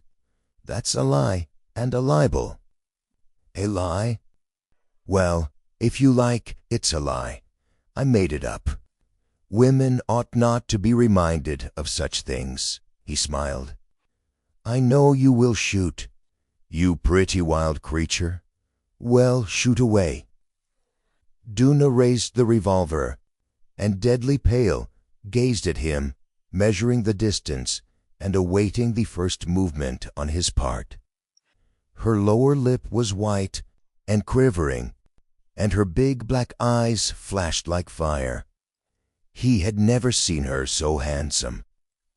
The fire glowing in her eyes at the moment she raised the revolver seemed to kindle him, and there was a pang of anguish in his heart. He took a step forward, and a shot rang out. The bullet grazed his hair and flew into the wall behind. He stood still and laughed softly. "The wasp has stung me. She aimed straight at my head. What's this, blood?" He pulled out his handkerchief to wipe the blood, which flowed in a thin stream down his right temple. The bullet seemed to have just grazed the skin. Dunya lowered the revolver and looked at Svidrigailov, not so much in terror as in a sort of wild amazement. She seemed not to understand what she was doing and what was going on. "Well, you missed. Fire again, I'll wait," said Svidrigailov softly, still smiling but gloomily. "If you go on like that, I shall have time to seize you before you cock again." Dunya started, quickly cocked the pistol, and again raised it. "Let me be," she cried in despair. "I swear I'll shoot again. I'll kill you." "Well, at 3 paces you can hardly help it. But if you don't, then—" His eyes flashed, and he took 2 steps forward. Dunya shot again. It missed fire. "You haven't loaded it properly. Never mind, you have another charge there. Get it ready. I'll wait." He stood facing her, 2 paces away, waiting and gazing at her with wild determination, with feverishly passionate, stubborn, set eyes. Dunya saw that he would sooner die than let her go. And now, of course, she would chill him at 2 paces. Suddenly, she flung away the revolver. "She's dropped it," said Svidrigailov with surprise, and he drew deep breath. A weight seemed to have rolled from his heart. Perhaps not only the fear of death. Indeed, he may scarcely have felt it at that moment. It was the deliverance from another feeling, darker and more bitter, which he couldn't himself have defined. He went to Dunya and gently put his arm round her waist. She did not resist, but, trembling like a leaf, looked at him with suppliant eyes. He tried to say something, but his lips moved without being able to utter a sound. "Let me go," Dunya implored. Svidrigailov shuddered. Her voice now was quite different. "Then you don't love me?" he asked softly. Dunya shook her head. And you can't? Never?" he whispered in despair. "Never." There followed a moment of terrible, dumb struggle in the heart of Svidrigailov. He looked at her with an undescribable gaze. Suddenly he withdrew his arm, turned quickly to the window, and stood facing it. Another moment passed. "Here is the key."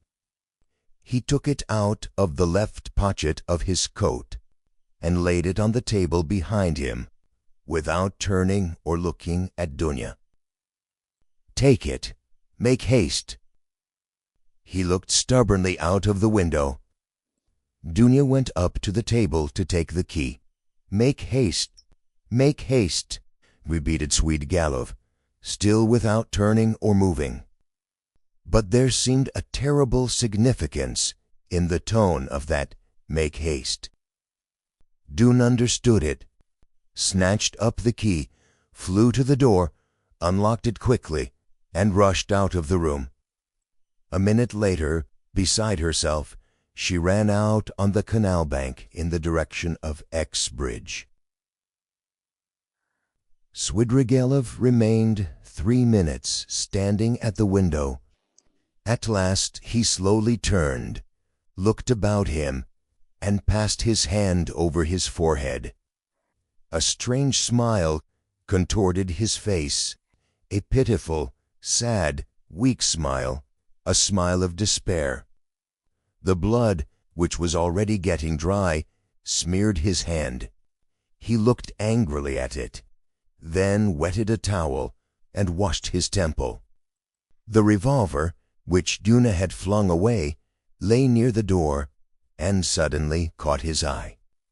He picked it up and examined it. It was a little pocket 3-barrel revolver of old-fashioned construction. There were still 2 charges and 1 capsule left in it. It could be fired again. He thought a little, put the revolver in his pocket, took his hat, and went out. He spent that evening till 10 o'clock going from one low haunt to another. Katya too turned up and sang another guttural song, how a certain villain and tyrant began kissing Katya. Svidrigailov treated Katya and the organ grinder and some singers and the waiters and 2 little clerks. He was particularly drawn to these clerks by the fact that they both had crooked noses, one bent to the left and the other to the right.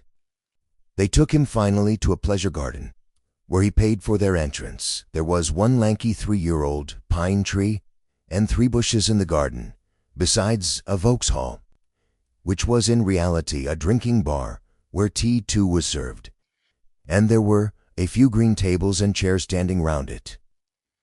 A chorus of rich singers and a drunken but exceedingly depressed German clown from Munich, for Red Nose entertained the public. The clerks quarreled with some other clerks, and a fight seemed imminent. Svidrigailov was chosen to decide the dispute.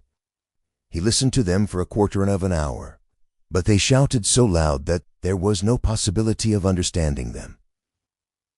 The only fact that seemed certain was that one of them had stolen something and had even succeeded in selling it on the spot to a Jew, but would not share the spoil with his companion. Finally, it appeared that the stolen object was a teaspoon belonging to the Vauxhall. It was missed, and the affair began to seem troublesome. Svidrigailov paid for the spoon, got up, and walked out of the garden. It was about 6 o'clock. He had not drunk a drop of wine all this time, and had ordered tea more for the sake of appearances than anything. It was a dark and stifling evening. Threatening storm clouds came over the sky about 10 o'clock. There was a clap of thunder, and the rain came down like a waterfall. The water fell not in drops, but beats on the earth in streams. There were flashes of lightning every minute, and each flash lasted while one could count 5. Drenched to the skin, he went home, locked himself in, opened the bureau, took out all his money, and tore up 2 or 3 papers. Then, putting the money in his pockets, he was about to change his clothes, but looking out of the window and listening to the thunder and the rain, he gave up the idea, took up his hat, and went out of the room without locking the door. He went straight to Sonia. She was at home. She was not alone. The 4 Capernaum children were with her. She was giving them tea. She received Svidrigailov in respectful silence, looking wonderingly at his soaking clothes. The children all ran away at once in indescribable terror. Svidrigailov sat down at the table and asked Sonia to sit beside him. She timidly prepared to listen. "I may be going to America, Sergei Semyonov," said Svidrigailov, "and as I'm probably seeing you for the last time, I have come to make some arrangements." "Well, did you see the lady today? I know what she said to you. You need not tell me." Sonia made a movement and blushed. Thus people have their own way of doing things. "As to your sisters and brother, they are really provided for, and the money assigned to them I have put into safekeeping and have received acknowledgments. You've got to take charge of the receipts in case anything happens. Here, take them. Well now, that's settled. Here are 3 5% bonds to the value of 3,000 rubles. Take those for yourself, entirely for yourself, and let that be strictly between ourselves, so that no one knows of it, whatever you hear. You will need the money, for to go on living in the old way, Zephyr's new novel, is bad, and besides, there is no need for it now. I am so much indebted to you, "And so are the children and my stepmother," said Sonia hurriedly. "And if I said so little, please don't consider." "That's enough, that's enough. But as for the money, Arkady Ivanovitch, I'm very grateful to you, but I don't need it now. I can always earn my own living. Don't think me ungrateful. If you are so charitable, that money, it's for you, Sofia Semyonovna, and please don't waste words over it. I haven't time for it. You'll want it." Rodion Romanovich has two alternatives: a bullet in the brain or Siberia. Sonia looked wildly at him and started. "Don't be uneasy. I know all about it from himself, and I'm not a gossip. I won't tell anyone. It was a good advice when you told him to give himself up and confess. It will be much better for him. Well, if it turns out to be Severian, he will go and you will follow him. That's so, isn't it? And if so, you will need money. You will need it for him, do you understand? Giving it to you is the same as my giving it to him. Besides, you promised Amalia Ivanovna to pay what's owing." "I hear you. How can you undertake such obligations so heedlessly, Sofia Semyonovna? It was Katerina Ivanovna's debt and not yours. So you are fault not to have taken any notice of the German woman. You can't get through the world like that. If you are ever questioned about me, tomorrow the day after you will be asked. Don't say anything about my coming to see you now, and don't show the money to anyone or say a word about it. Well, now, goodbye." He got up. "My greetings to Rodion Romanovich. By the way, you'd better put the money for the present in Mr. Razumian's keeping. You know Mr. Razumian. Of course you do. He's not a bad fellow. Take it to him tomorrow, or when the time comes, and till then, hide it carefully." Sophia too jumped up from her chair and looked in dismay at Svidrigailov. She longed to speak, to ask a question, but for the first moment she did not dare and did not know how to begin. How can you be going now, in such a rain?" "Why, be starting for America and be stopped by rain. Ah, goodbye, Sonia Semyonovna, my dear. Live and live long, and you will be of use to others. By the way, tell Mr. Razumin I send my greetings to him. Tell him Arkady Ivanovich Svidrigailov sends his greetings. Be sure to." He went out, leaving Sonia in a state of wondering, anxiety, and vague apprehension. It appeared afterwards that on the same evening, at 11:20, he made another very eccentric and unexpected visit. The rain still persisted. Drenched to the skin, he walked into the little flat where the parents of his betrothed lived in Third Street in Vasilevsky Island. He knocked some time before he was admitted, and his visit at first caused great perturbation. But Svidrigailov could be very fascinating when he liked, so that the first and indeed very intelligent surmise of the sensible parents that Svidrigailov had probably had so much to drink that he did not know what he was doing vanished immediately. The decrepit father was wheeled in to see Svidrigailov by the insensible mother, who as usual began the conversation with various irrelevant questions. She never asked a direct question, but began by smiling and rubbing her hands, and then, if she were obliged to ascertain something, for instance, when Friedrich would like to have the wedding, she would begin by interested and almost eager questions about Paris and the court life there, and only by degrees brought the conversation round to the First Street. On other occasions this had, of course, been very impressive, but this time Arkady Ivanovitch seemed particularly impatient, and insisted on seeing his betrothed at once, for he had been informed to begin with that she had already gone to bed. The girl, of course, appeared. Svidrigailov informed her at once that he was obliged by very important affairs to leave Petersburg for a time, and therefore brought her 15,000 rubles and begged her to accept them as a present from him, as he had long been intending to make her the stripling present before their wedding. The logical connection of the present with his immediate departure and the absolute necessity of visiting them for that purpose empowering rain at midnight was not made clear. But it all went off very well. Even the inevitable questions were extraordinarily few and restrained. On the other hand, the gratitude expressed was most glowing and was reinforced by tears from the most sensible of mothers. Svidrigailov got up, laughed, kissed his beforehead, patted her cheek, declared he would soon come back, and noticing in her eyes, together with childish curiosity, a sort of earnest inquiry, reflected and kissed her again. Forty felt sincere anger inwardly at the thought that his present would be immediately locked up in the keeping of the most sensible of mothers.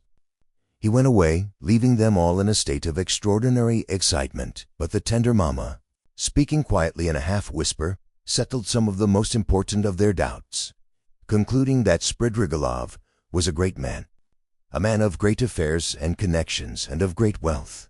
There was no knowing what he had in his mind. He would start off on a journey and give away money just as the fancy took him, so that there was nothing surprising about it. Of course it was strange that he was wet through rough. But Englishmen, for instance, are even more eccentric, and all these people of high society didn't think of what was said of them and didn't stand on ceremony. Possibly, indeed, he came like that on purpose to show that he was not afraid of anyone. Above all, not a word should be said about it, for God knows what might come of it, and the money must be locked up, and it was most fortunate that Fyodor, the cook, had not left the kitchen. And above all, not a word must be said to that old cat, Madame Raskolnikov, and so on and so on. They sat up, whispering till 2 o'clock, but the girl went to bed much earlier, amazed and rather sorrowful. Svidrigailov, meanwhile, exactly at midnight, crossed the bridge on the way back to the mainland. The rain had ceased and there was a roaring wind.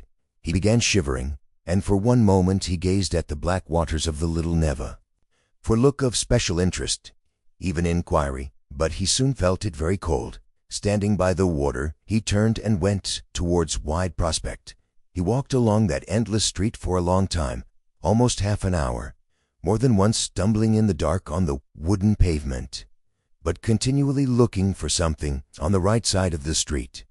He had noticed passing through the street lately that there was a hotel somewhere towards the end, built of wood but fairly large, and its name he remembered was something like Adrianople. He was not mistaken. The hotel was so conspicuous in that God-forsaken place that he could not fail to see it even in the dark.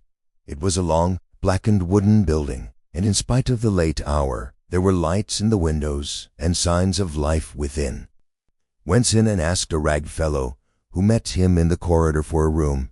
In the light he scanned Svidrigailov, pulled himself together and led him at once to a closed and tidy room in the distance, at the end of the corridor, under the stairs. There was no other. All were occupied. The ragged fellow looked inquiringly. "Is there tea?" asked Svidrigailov. "Yes, sir." "What else is there?" "Veal," thought Kasavudis. "Bring me tea and veal." "And you want nothing else?" he asked with apparent surprise. "Nothing, nothing." The rag man went away completely disillusioned. It must be a nice place, thought Svidrigailov. How was it that I didn't know it? I expect I look as if I came from a café chantant and have had some adventure on the way. It would be interesting to know who stay here. He lighted the candle and looked at the room more carefully. It was a room so low-pitched that Svidrigailov could only just stand up in it. He had one window. The bed, which was very dirty, and a plain stained chair and table almost filled it up. The walls looked as though they were made of planks covered with shabby paper, so torn and dusted that the pattern was indistinguishable. Fourth, the general color, yellow, could still be made out. Whether the rooms was scatchut by the snopen ceiling. Fourth, the room was not an attic, but just under the stanks. Svidrigailov set down the candle, sat down on the bed, and sank into thought. But a strange, persistent murmur, which sometimes rose to a shout in the next room, attracted his attention. The murmur had not ceased from the moment he entered the room. He listened. Someone was upbraiding and almost effectively scolding, but he heard only one voice. Svidrigailov got up, shaded the light with his hand, and at once he saw light through a crack in the wall. He went up and peeped through. The room, which was somehow larger than his, had two occupants. One of them, a very curly-headed man with a red inflamed face, was standing in the pose of an orator, without his coat, with his legs wide apart to preserve his balance, and smeating himself on the breast. He reproached the other with being a beggar, with having no standing whatever. He declared that he had taken the other out of the gutter, and he could turn him out when he liked, and that only the finger of Providence sees it all. The object of his reproaches was sitting in a chair, and had the air of a man who was brutally to sneeze, but can't. He sometimes turned sheepish with fogged eyes on the speaker, but obviously had not the slightest idea what he was talking about, and scarcely heard him. A candle was burning down on the table. There were wine glasses, a nearly empty bottle of vodka, bread and cucumber, and glasses with the dregs of stale tea. After gazing attentively at this, Svidrigailov turned away indifferently and sat down on the bed. The rack attendant, returning with the tea, could not resist asking him again whether he didn't want anything more, and again receiving a negative reply, finally withdrew. Svidrigailov went haste to drink a glass of tea to warm himself, but could not eat anything. He began to feel feverish. He took off his coat and, wrapping himself in the blankets, lay down on the bed. He was annoyed. It would have been better to be well for the occasion, he thought with a smile. The room was closed. The candle burned dimly. The wind was roaring outside. He heard a mouse scratching in the corner, and the room smelt of mice and of leather.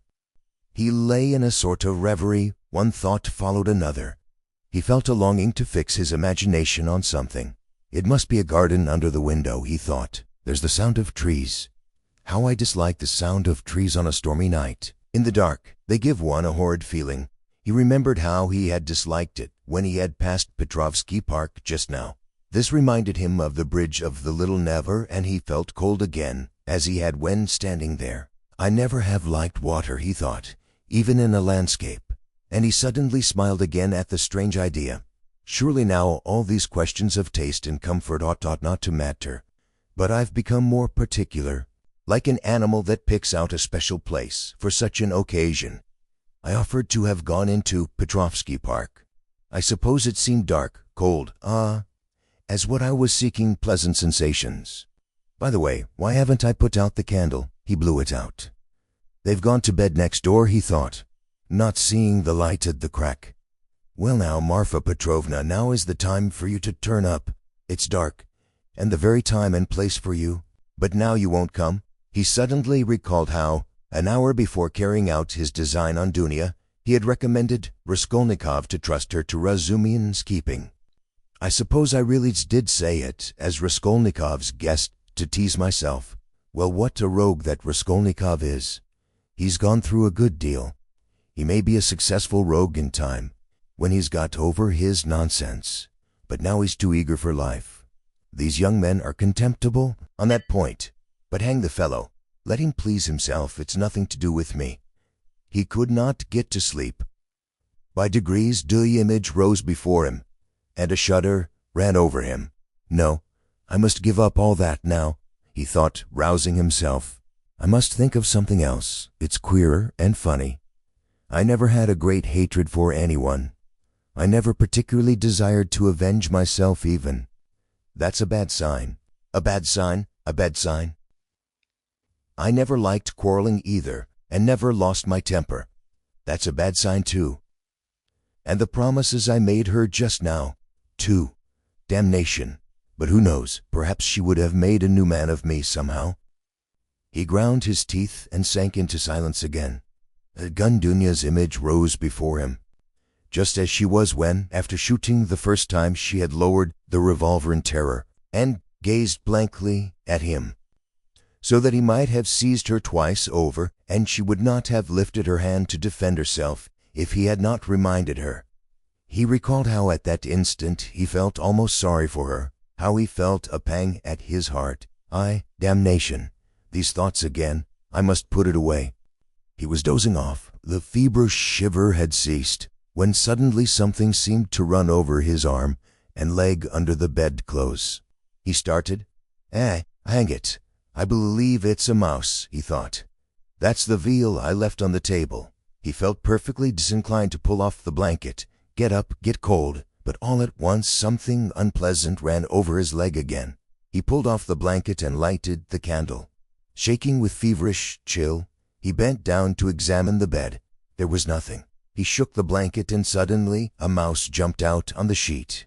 He tried to catch it, but the mouse ran to and fro in zigzags without leaving the bed, slipped between his fingers, ran over his hand, and suddenly darted under the pillow. He threw down the pillow, but in one instant felt something leap on his chest and dart over his body and down his back under his shirt. He trembled nervously and woke up. The room was dark. He was lying on the bed and wrapped up in blanket as before. The wind was howling under the window. How disgusting, he thought with annoyance. He got up and sat on the edge of the bedstead with his back to the window. It's better not to sleep at all, he decided. There was a cold damp draught from the window, however. Without getting up, he drew the blanket over him and wrapped himself in it. He was not thinking of anything, and did not want to think, but one image rose after another. Incurrent scraps of thought for fact beginning or end passed through his mind. He sank into drowsiness. Perhaps the cold, or the dampness, or the dark, or the wind that howled under the window and tossed the trees roused a sort of persistent craving for the fantastic. He kept dwelling on images of flowers. He fancied the charming flower garden, a bright, warm, almost hot day, a holiday, Trinity Day, a fine, sumptuous country cottage in the English taste, overgrown with fragrant flowers, with flower beds going round the house. The porch, wreathed in climbers, was surrounded with beds of roses. A light, cool staircase, carpeted with rich rugs, was decorated with rare plants in china pots. He noticed particularly in the windows nosegays of tender, white, heavily fragrant narcissus, bending over the bright, green, thick, long stalks. He was reluctant to move away from them, but went up to the stairs and came into a large, high drawing room. And again everywhere, at the windows, the doors on the balcony, and on the balcony itself, were flowers. The floors were strewn with freshly cut fragrant hay. The windows were open. A fresh, cool, light air came into the room. The birds were chirping under the window, and in the middle of the room, on a table covered with a white satin shroud, stood the coffin. The coffin was covered with white silk and edged with a thick white frill. Ribs of flowers surrounded on all sides. Among the flowers lay a girl in a white muslin dress, with her arms crossed and pressed on her bosom, as foot carved out of marble. But her loose fair hair was wet. There was a wreath of rose on her head. The stern and already rigid profile of her face looked as foot chiseled of marble too, and the smile on her pale lips was full of an immense and childish misery and sorrowful appeal. Svidrigailov knew that girl. There was no holy image, no burning candle beside the coffin, no sound of prayers. The girl had drowned herself.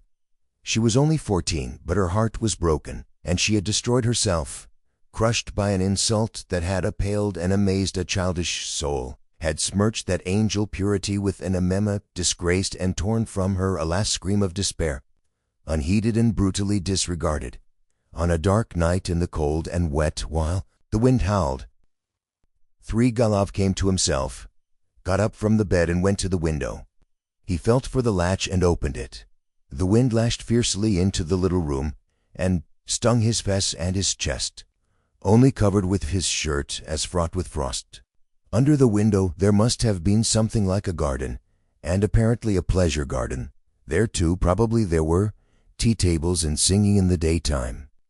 Now drops of rain flew in at the window from the trees and bushes. It was as dark as in a cellar, so that he could only just make out some dark blurs of objects. Svidrigailov, bending down with elbows on the window-sill, gazed for 5 minutes into the darkness. The boom of a cannon, followed by a second one, resounded in the darkness of the night. The signal. The river is overflowing, it foot. By morning it will be swirling down the street by the lower parts, flooding the basements and cellars. The cellar rats will swim out, and men will curse in the rain and wind as they drag their rubbish to their upper stories. What time is it now? And he had hardly thought it when, somewhere near, a clock on the wall, ticking away, hurriedly struck 3. It will be light in an hour. Why wait? I'll go out at once straight to the park. I'll choose a great bush there, drenched with rain, so that as soon as one's shoulder touches it, millions of drops drip on one's head. He moved away from the window, shut it, lighted the candle, put on his waistcoat, his overcoat, and his hat, and went out, carrying the candle, into the passage to look for the ragged attendant, who would be asleep somewhere in the midst of candle ends and all sorts of rubbish, to pay in for the room and leave the hotel. It's the best minute. I couldn't choose a better. He walked for some time through a long, narrow corridor without finding anyone, and was just going to call out, when suddenly in a dark corner, between an old cupboard and the door, he caught sight of a strange object which seemed to be alive. He bent down with the candle and saw a little girl, not more than 5 years old, shivering and crying, with her clothes as swept as a soaking house flannel. She did not seem afraid of Svidrigailov, but looked at him with blank amazement out of her big black eyes. Now and then she sobbed as children do when they have been crying a long time, but are beginning to be comforted. The child's face was pale and tired. She was numb with cold. How can she have come here? She must have hidden here and not slept all night. He began questioning her. The child suddenly became animated, chattered away in baby language, something about Mommy, and that Mommy would be too, and about some cup that she had broken. The child chatted on without stopping. He could only guess from what she said that she was an illiterate child, whose mother, probably a drunken cook in the service of the hotel, whipped and frightened her.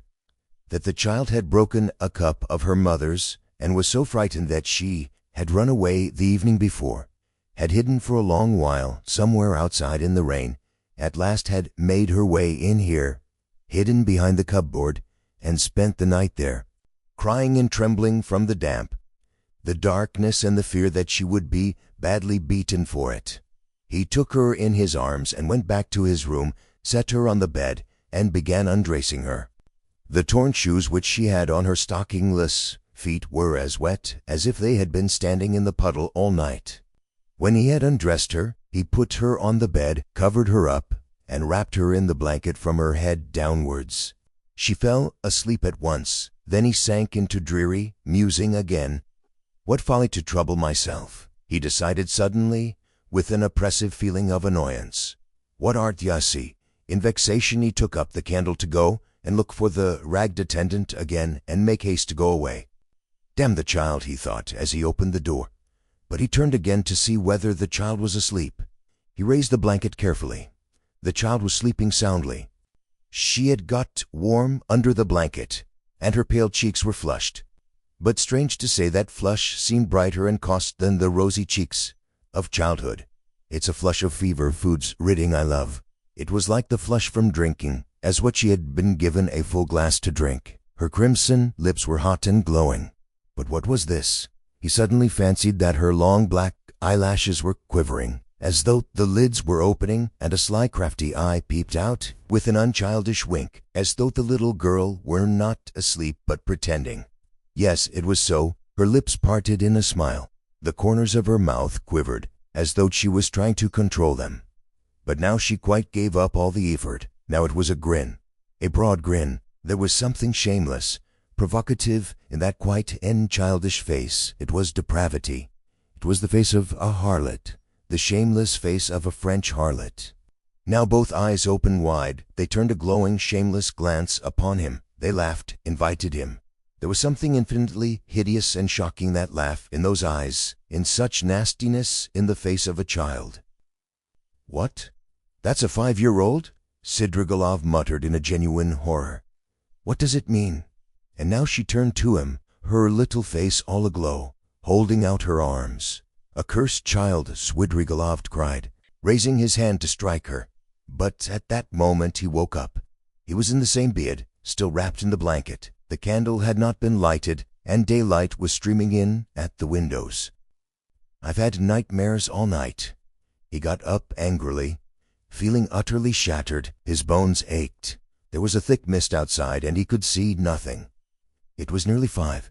He had overslept himself. He got up, put on his still damp jacket and overcoat. Feeling the revolver in his pocket, he took it out, and then he sat down, took a notebook out of his pocket, and in the most conspicuous place on the title page wrote a few lines in large letters. Reading them over, he sank into thought with his elbows on the table. The revolver and the notebook lay beside him. Some flies woke up and settled on the untouched veil, which was still on the table. He stared at them and at last, with his free hand, began trying to catch one. He tried till he was tired, but could not catch it. At last, realizing that he was engaged in this interesting pursuit, he started, got up, and walked resolutely out of the room. A minute later he was in the street. A thick, milky mist hung over the town. Svidrigailov walked over the slippery, dirty, wooden pavement towards the little Neva. He was picturing the waters of the little Neva swelling in the night. Petrovsky Island, the wet paths, the wet grass, the wet trees, the bushes, and at last the bush. He began moodily staring at the houses, trying to think of something else. There was not a cabman or a passer-by in the street. The bright yellow, wooden little houses looked dirty and dejected with their closed shutters. The cold and damp penetrated his whole body, and he began to shiver. From time to time he came across shop signs and read each carefully. At last he reached the end of the wooden pavement and came to Big Stone House. A dirty, shivering dog crossed his path with its tail between its legs. A man in a greatcoat lay face downwards, dead drunk, across the pavement. He looked at him and went on. A higher tower stood up on the left. "Bah," he shouted, "here is a place. Why should it be Petrovsky? It will be in the presence of an official witness anyway." He almost smiled at this new fort and turned into the street where there was the big house with the tower. At the great closed gates of the house, a little man stood with his shoulder leaning against him, wrapped in a gray soldier's coat with a copper Chile's helmet on his head. He cast a rousing, different glance at Svidrigailov. His face wore that perpetual look of peevish dejection, which is so sorely printed on all faces of the Jewish race without exception. They both, Svidrigailov and Chiles, stared at each other for a few minutes without speaking. At last it struck Chiles as irregular for a man not drunk to be standing 3 steps from him, staring and not saying a word. "What do you want here?" he said, without moving or changing his position. "Nothing, brother. Good morning," answered Svidrigailov. "This isn't the place. I'm going to foreign parts, brother." "To foreign parts?" "To America." "America." Svidrigailov took out the revolver and cocked it. "Achilles raides our house. I say, this is not the place for such jokes." "Why shouldn't it be the place?" "Because it isn't." "Well, brother, I don't mind that. It's a good place. When you are asked, you just say he was going," he said, "to America." He put the revolver to his right temple. "You can't do it here. It's not the place," cried the Chiles, rousing himself, his eyes growing bigger and bigger. Svidrigailov pulled the trigger. The same day, about 7 o'clock in the evening, Raskolnikov was on his way to his mother's and sister's lodging, the lodging in Bakaliev's house which Razumihin had found for them. The stairs went up from the street. Raskolnikov walked with lagging steps, as though still hesitating whether to go or not. But nothing would have turned him back. His decision was taken. "Besides, it doesn't matter. They still know nothing," he thought, "and they are used to thinking of me as eccentric." He was appallingly dressed, his clothes torn and dirty, soaked with the night's rain. His face was almost distorted from fatigue, exposure, the inward conflict that had lasted for 24 hours. He had spent all the previous night alone, God knows where. But anyway, he had reached a decision. He knocked at the door, which was opened by his mother. Donia was not at home. Even the servant happened to be out. At first, Pulcheria Alexandrovna was speechless with joy and surprise. Then she took him by the hand and drew him into the room.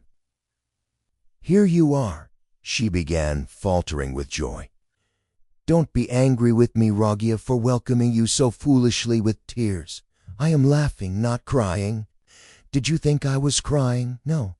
I am delighted, but I've got into such a stupid habit of shedding tears. I've been like that ever since your father's death. I cry for anything. Sit down. Dear boy, you must be tired. I see you are. Ah, how muddy you are. I was in the rain yesterday, Mother, Raskolnikov began. No, Pulcheria Alexandrovna hurriedly interrupted. You thought I was going to cross-question you in the womanish way I used to. Don't be anxious. I understand it all. Now I've learned the ways here, and truly I see for myself that they are better. I've made up my mind once for all. How could I understand your plans and expect you to give an account of them? God knows what concerns and plans you may have or what ideas you are hatching, so it's not for me to keep nudging your elbow, asking you what you are thinking about. But my goodness, why am I running to and fro as though I were crazy? I am reading your article in the magazine for the third time, Rodia. Dmitri Prokofitch brought it to me. Directly I saw it, I cried out to myself, there, foolish one. I thought, that's what he is busy about. That's the solution of the mystery. Learned people are always like that. He may have some new ideas in his head just now. He is thinking them over, and I worry him and upset him. I read it, my dear, and of course there was a great deal I did not understand, but that's only natural. How should I? Show me, Mother. Raskolnikov took the magazine and glanced at his article. Incongruous as it was with his mood and his circumstances, he felt that strange and bitter-sweet sensation that every author experiences the first time he sees himself in print. Besides, he was only 23. It lasted only a moment. After reading a few lines, he frowned, and his heart throbbed with anguish. He recalled all the inward conflict of the preceding months. He flung the article on the table with disgust and anger. But however foolish I may be, Rodia, I can see for myself that you will very soon be one of the leading, if not the leading men, in the world of Russian thought. And they dared to think you were mad. You don't know, but they really thought that. The despicable creatures, how could they understand genius? And Donia was all but believing it. What do you say to that? Your father sent twice to magazines. The first time poems, I've got the manuscript and will show you, and the second time a whole novel. I begged him to let me copy it out. And how we prayed that they should be taken. They weren't. I was breaking my heart, Rodia, 6 or 7 days ago over your food and your clothes and the way you are living. But now I see again how foolish I was. For you can attain any position you like by your intellect and talent. No doubt you don't care about that for the present, and you are occupied with much more important matters. Donia's not at home, Mother? No, Rodia. I often don't see her. She leaves me alone. Dmitri Prokofitch comes to see me. It's so good of him, and he always talks about you. He loves you and respects you, my dear. I don't say that Donia is very wanting in consideration. I am not complaining.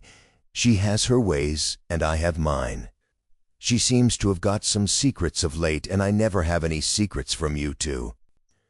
Of course, I am sure that Donia has far too much sense, and besides, she loves you and me. But I don't know what it will all lead to. You've made me so happy by coming now, Rodia, but she has missed you by going out. When she comes in, I'll tell her, your brother came in while you were out. Where have you been all this time? You mustn't spoil me, Rodia, you know. Come when you can, but if you can't, it doesn't matter. I can wait. I shall know anyway that you are fond of me. That will be enough for me. I shall read what you write. I shall hear about you from everyone, and sometimes you'll come yourself to see me. What could be better? Here you've come now to comfort your mother. I see that. Here Pulcheria Alexandrovna began to cry. here I am again. Don't mind my foolishness. My goodness, why am I sitting here?" she cried, jumping up. "There is coffee, and I don't offer you any. That's the selfishness of old age. I'll get it at once." "Mother, don't trouble. I am going at once. I haven't come for that. Please, listen to me."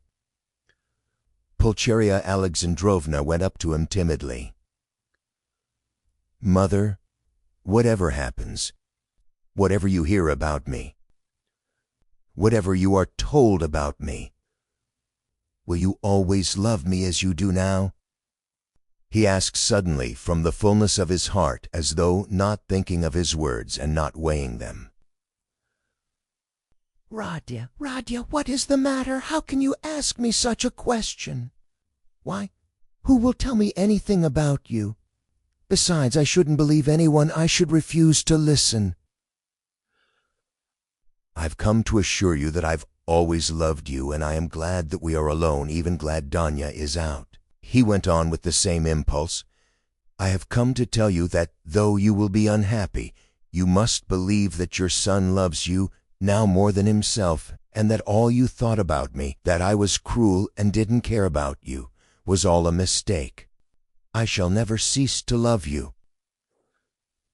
"Well, "That's enough. I thought I must do this and begin with this." Pulcheria Alexandrovna embraced him in silence, pressing him to her bosom and weeping gently. "I don't know what is wrong with you, Radia," she said at last. "I've been thinking all this time that we were simply boring you, and now I see that there is a great sorrow in store for you, and that's why you are miserable. I've foreseen it a long time, Radia. Forgive me for speaking about it. I keep thinking about it and lie awake at nights. Your sister lay talking in her sleep all last night, talking of nothing but you. I caught something, but I couldn't make it out.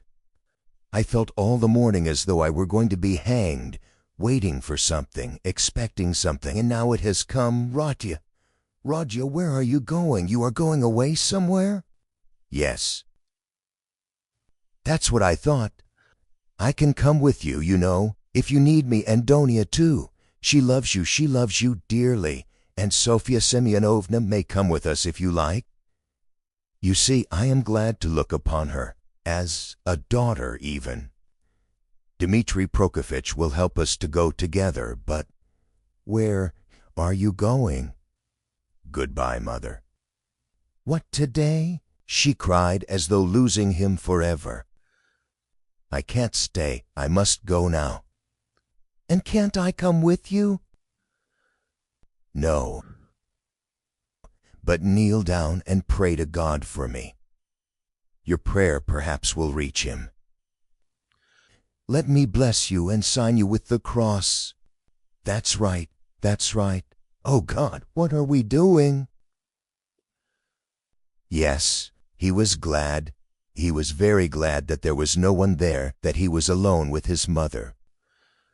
For the first time, after all those awful months, his heart was softened. He fell down before her, he kissed her feet, and both wept, embracing. And she was not surprised, and did not question him this time. For some days she had realized that something awful was happening to her son, and that now some terrible minute had come for him. "Rati, my darling, my firstborn," she said, sobbing. "Now you are just as when you were little. You would run like this to me and hug me and kiss me. When your father was living and we were poor, you comforted us simply by being with us. And when I buried your father, how often we wept together at his grave and embraced as now.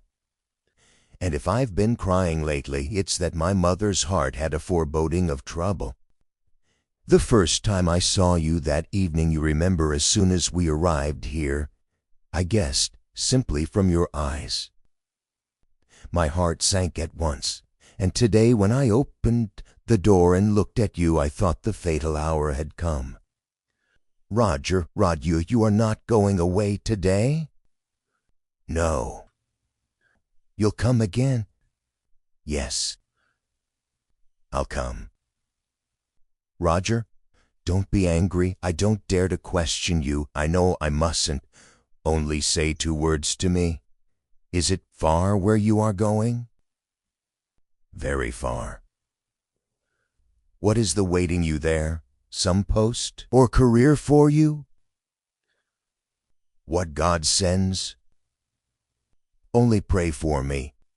Raskolnikov went to the door, but she clutched him and gazed despairingly into his eyes. Her face worked with terror. Enough, mother, said Raskolnikov, deeply regretting that he had come. Not forever. It's not yet forever. You'll come.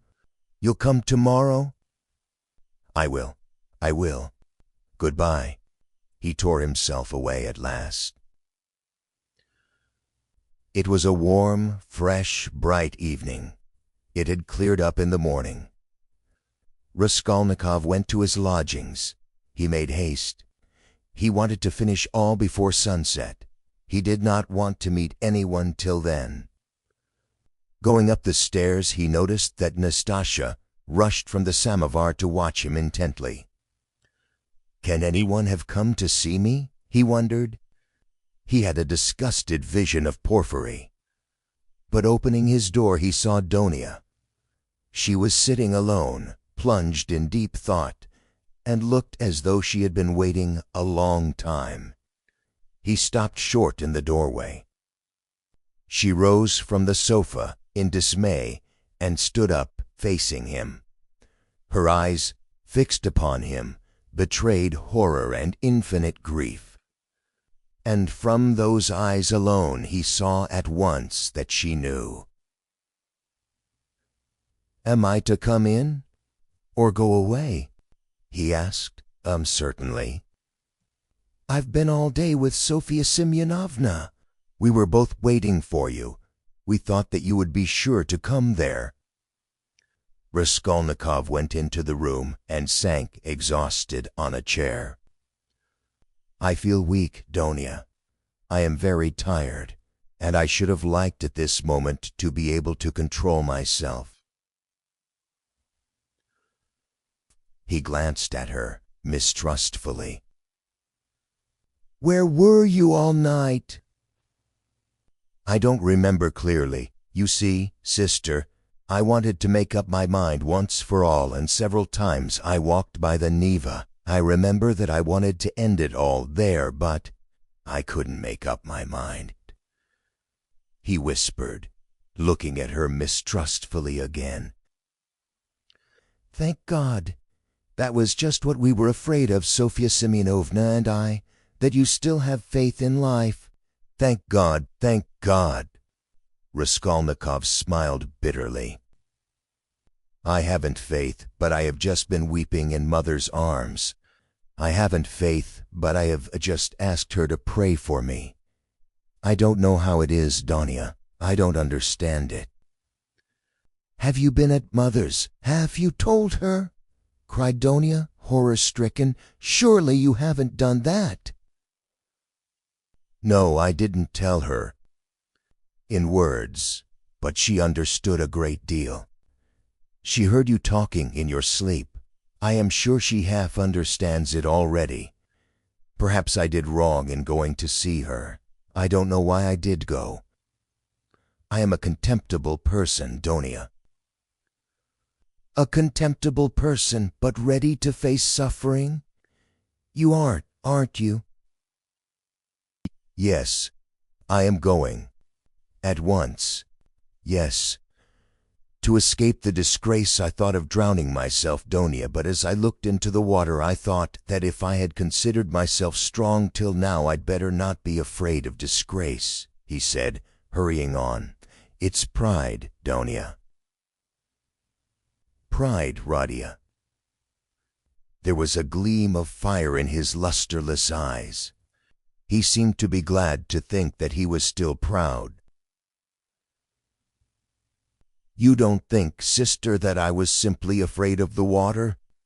He asked, looking into her face with a sinister smile. "Oh, Radia, hush!" cried Donia bitterly. Silence lasted for 2 minutes. He sat with his eyes fixed on the floor. Danya stood at the other end of the table and looked at him with anguish. Suddenly he got up. "It's late. It's time to go.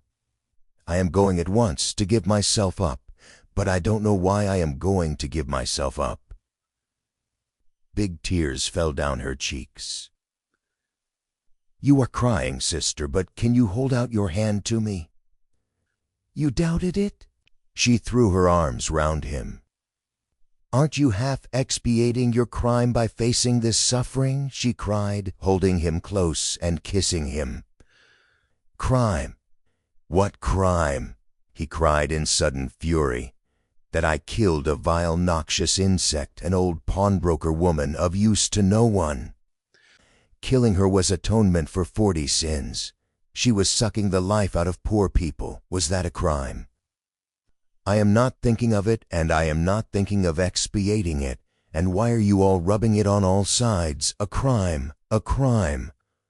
Only now I see clearly the imbecility of my cowardice. Now that I have decided to face this superfluous disgrace, it's simply because I am contemptible and have nothing in me that I have decided to, perhaps too for my advantage, as that Porphyry suggested."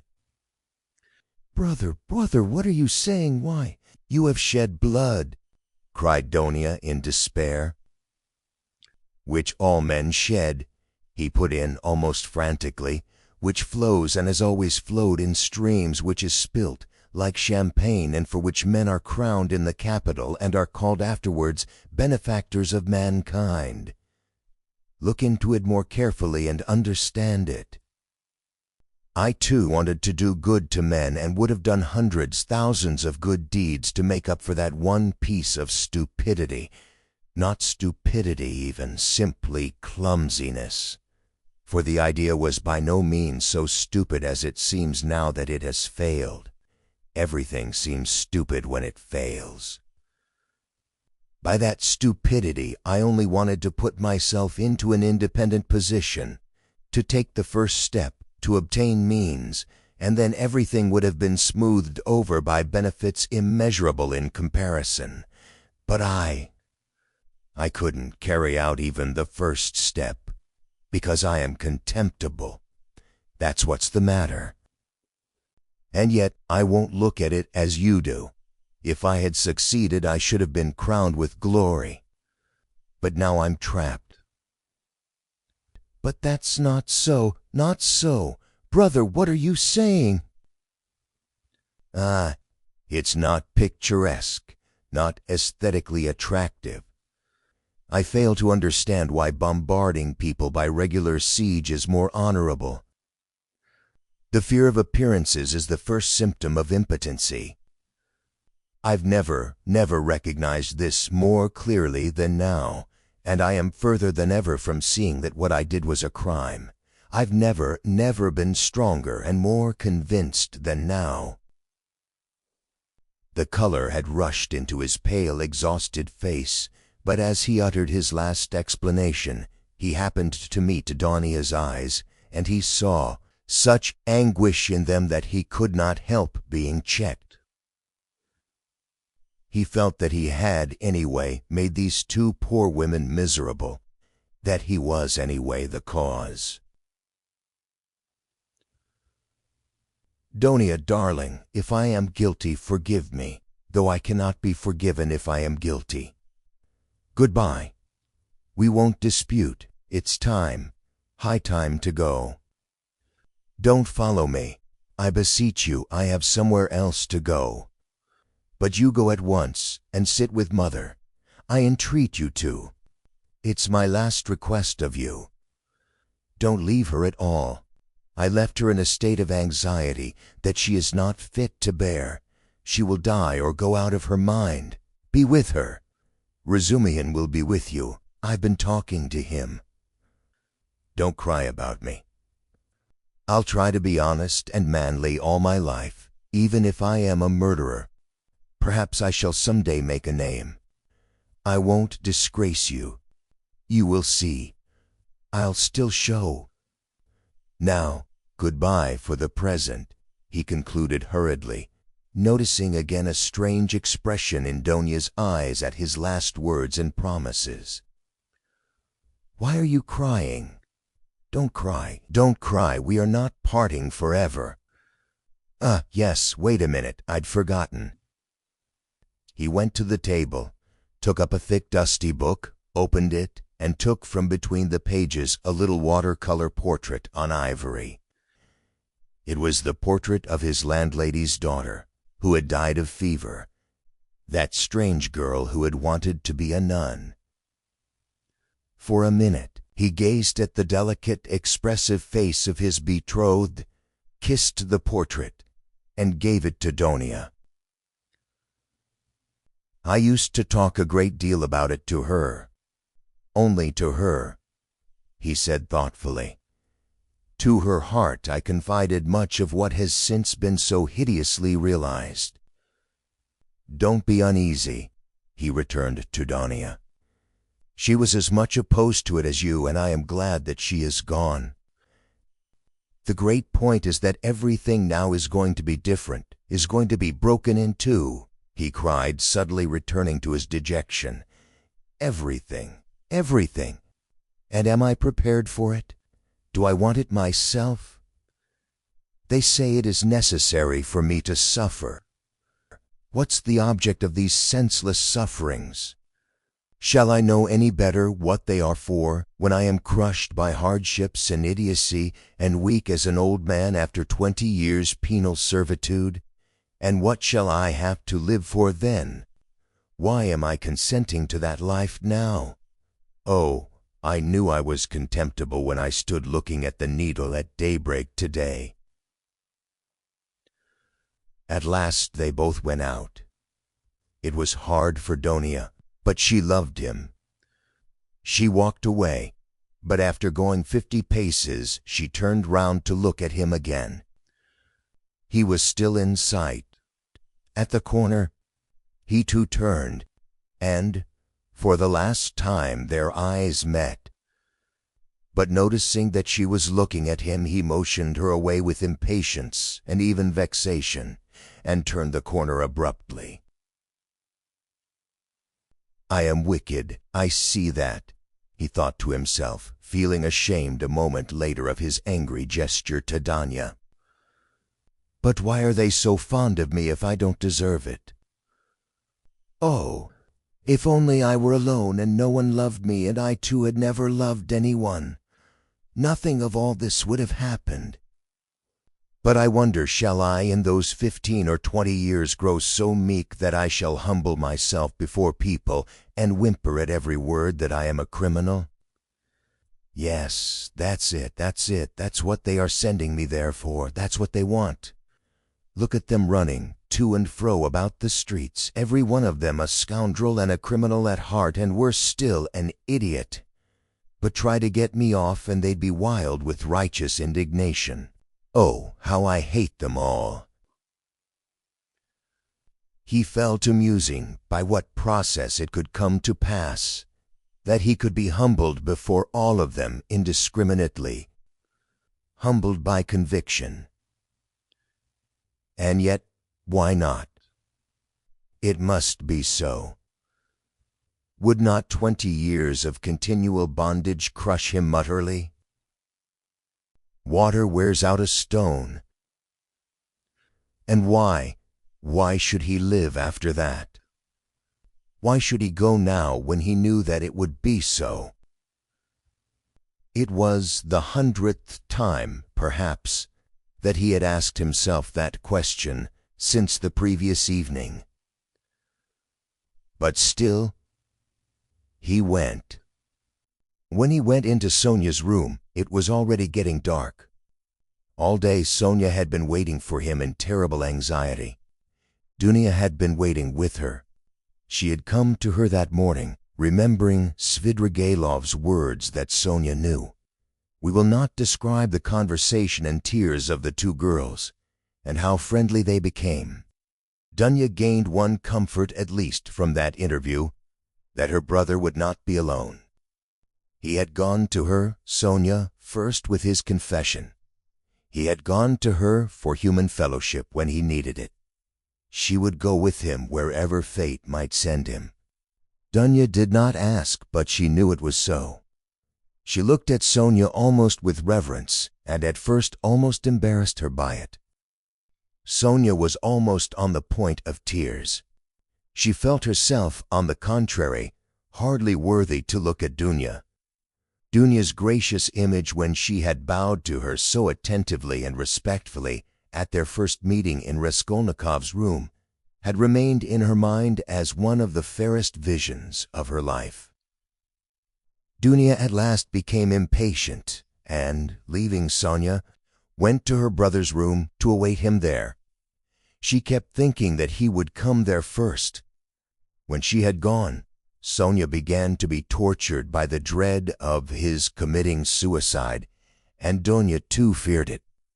But they had spent the day trying to persuade each other that that could not be, and both were less anxious while they were together. As soon as they parted, each thought of nothing else. Sonia remembered how Svidrigailov had said to her that day before that Raskolnikov had two alternatives, Siberia or... Besides, she knew his vanity, his pride, and his lack of faith. Is it possible that he has nothing but cowardice and fear of death to make him live? She thought at last in despair. Meanwhile the sun was setting.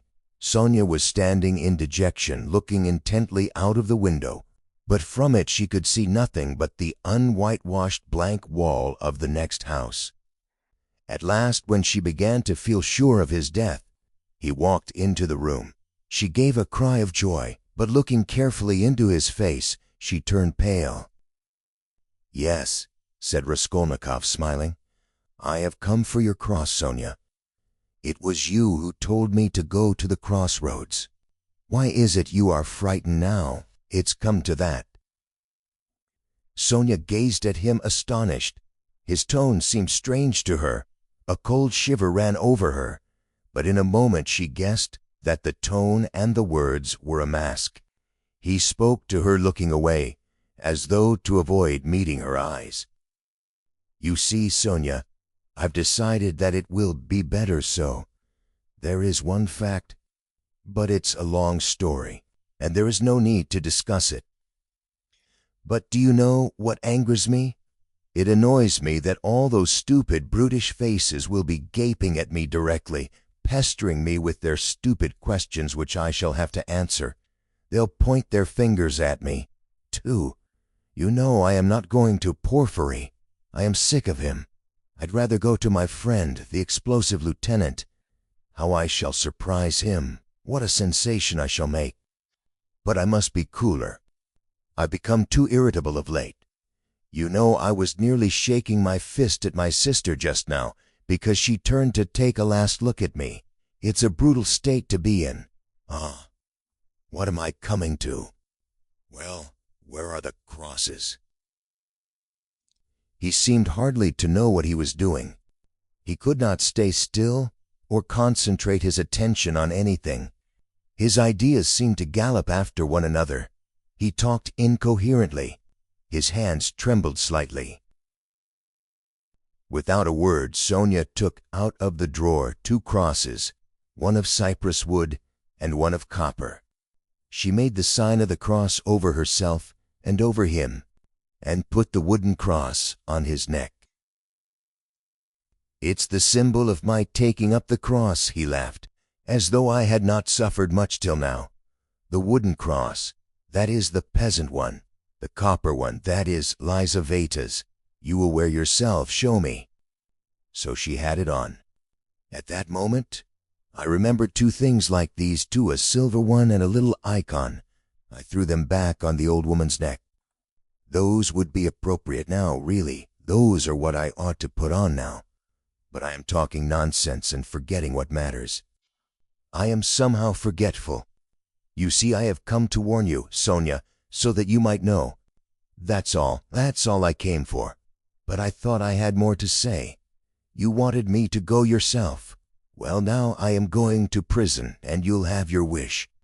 Well, what are you crying for? You too? Don't leave off. Oh, how I hate it all." But his feeling was stirred. His heart ached as he looked at her. Why is she grieving too, he thought to himself. What am I to her? Why does she weep? Why is she looking after me, like my mother or Dunia? She'll be my nurse. Cross yourself, say at least one prayer, Sonia begged in a timid, broken voice. Oh, certainly, as much as you like, and sincerely, Sonia, sincerely. But he wanted to say something quite different. He crossed himself several times. Sonia took up her shawl and put it over her head. It was the green drap de dame's shawl of which Marmeladov had spoken, the family shawl.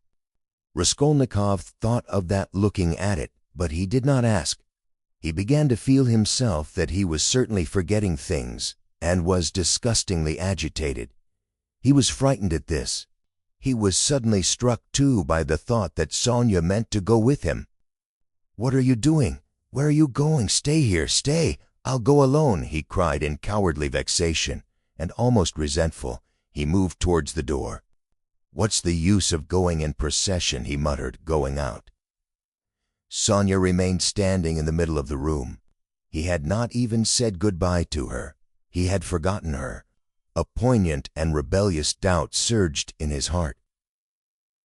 Was it right? Was it right, all this? He thought again as he went down the stairs. Couldn't he stop and retract it all, and not go? But still he went. He felt suddenly once for all that he mustn't ask himself questions. As he turned into the street he remembered that he had not said good-bye to Sonia, that he had left her in the middle of the room in her green shawl, not daring to stir after he had shouted at her, and he stopped short for a moment. At the same instant another thought dawned upon him, as though it had been lying in wait to strike him then. Why, with what object did I go to her just now? I told her on business. On what business? I had no sort of business. To tell her I was going. But where was the need? Do I love her? No, no, I drove her away just now like a dog. Did I want her crosses? Oh, how low I've sunk. No, I wanted her tears. I wanted to see her terror, to see how her heart ached. I had to have something to cling to, some friendly face to see, and I dared to believe in myself, to dream of what I would do. I am a beggarly, contemptible wretch, contemptible. He walked along the canal bank, and he had not much further to go. But on reaching the bridge he stopped, and turning out of his way along it he went to the Haymarket. He looked eagerly to the right and left, gazed intently at every object, and could not fix his attention on anything. Everything slipped away. In another week, another month, I shall be driven in a prison van over this bridge. How shall I look at the canal then? I should like to remember this, slipped into his mind. Look at this sign. How shall I read those letters then? It's written here, Company. That's a thing to remember. That letter A, and to look at it again in a month? How shall I look at it then? What shall I be feeling and thinking then? How trivial it all must be, what I am fretting about now. Of course, it must all be interesting, in its way. What am I thinking about? I am becoming a baby. I am showing off to myself. Why am I ashamed? Foo! How people shove. That fat man, a German he must be, who pushed against me. Does he know whom he pushed? There is a peasant woman with a baby, begging. It's curious that she thinks me happier than she is. I might give her something for the incongruity of it. Here's a 5-kopeck piece he left in my pocket. Where did I get it? Here, here, take it, my good woman. God bless you, the beggar chanted in a lachrymose voice. He went into the Haymarket. It was distasteful, very distasteful, to be in a crowd, but he walked just where he saw most people.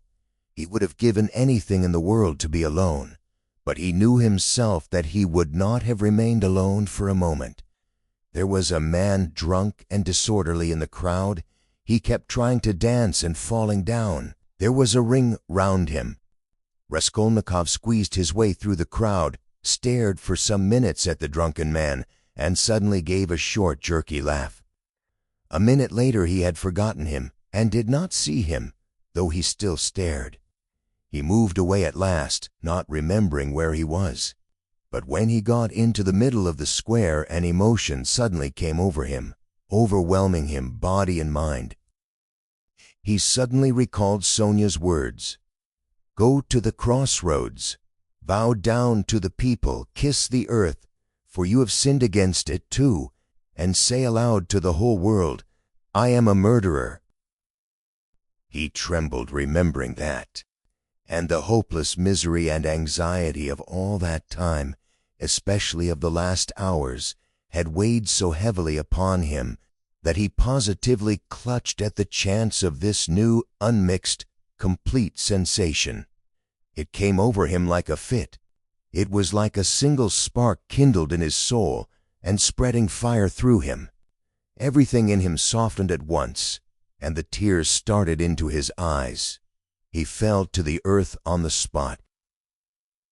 He knelt down in the middle of the square, bowed down to the earth, and kissed that filthy earth with bliss and rapture.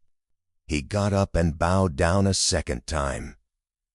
"He's boozed," a youth near him observed. There was a roar of laughter.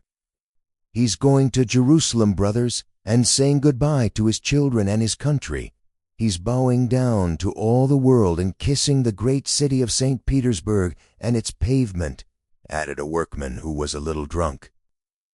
"Quite a young man, too," observed a third. "And a gentleman," someone observed soberly. "There's no knowing who's a gentleman and who isn't nowadays." These exclamations and remarks checked Raskolnikov, and the words, "I am a murderer," which were perhaps on the point of dropping from his lips, died away. He bore these remarks quietly, however, and without looking round, he turned down a street leading to the police office. He had a glimpse of something on the way which did not surprise him. He had felt that it must be so. The second time he bowed down in the Haymarket, he saw standing 50 paces from him on the left, Sonia. She was hiding from him behind one of the wooden shanties in the marketplace. She had followed him then on his painful way. Raskolnikov at that moment felt and knew once for all that Sonia was with him forever and would follow him to the ends of the earth, wherever fate might take him. It wrung his heart. But he was just reaching the fatal place. He went into the yard fairly resolutely. He had to mount to the 3rd story. "I shall be some time going up," he thought. He felt as though the fateful moment was still far off, as though he had plenty of time left for consideration. Again the same rubbish, the same eggshells lying about on the spiral stairs, again the open doors of the flats, again the same kitchens and the same fumes and stench coming from them. Raskolnikov had not been here since that day. His legs were numb and gave way under him, but still they moved forward. He stopped for a moment to take breath, to collect himself so as to enter like a man. But why? What for? He wondered, reflecting. If I must drink the cup, what difference does it make? The more revolting, the better. He imagined for an instant the figure of the explosive lieutenant, Ilya Petrovitch. Was he actually going to him? Couldn't he go to someone else? To Nicodim Fomitch? Couldn't he turn back and go straight to Nicodim Fomitch's lodgings? At least then it would be done privately. No, to the explosive lieutenant. If he must drink it off at once.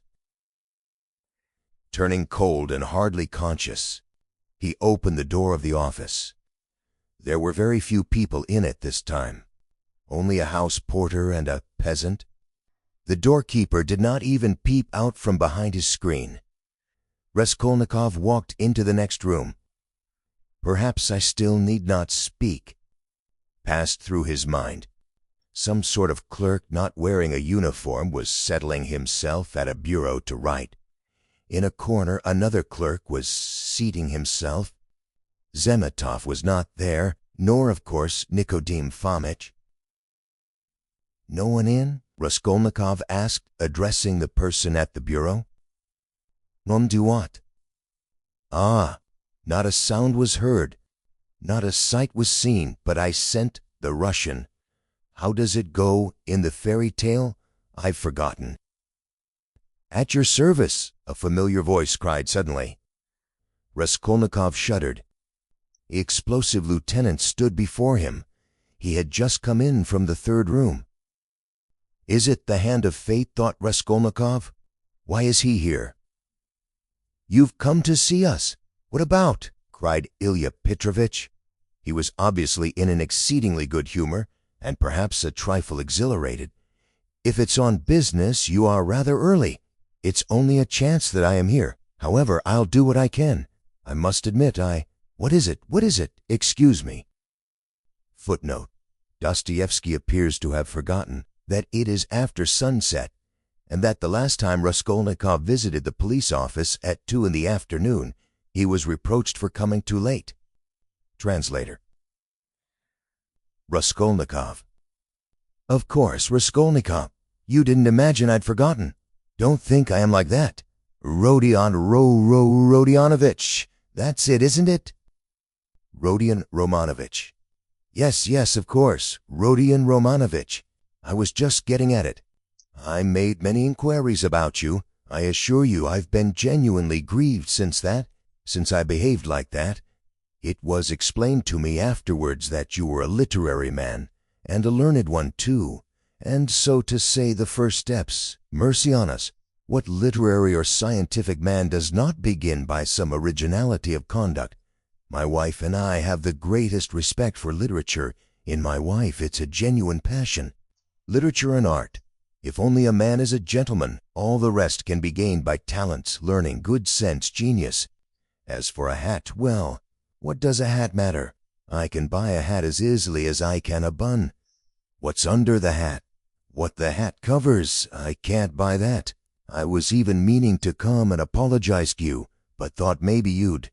But I am forgetting to ask you, is there anything you want, really? I hear your family have come." "Yes, my mother and sister. I've even had the honor and happiness of meeting your sister, a highly cultivated and charming person. I confess I was sorry I got so hot with you. There it is.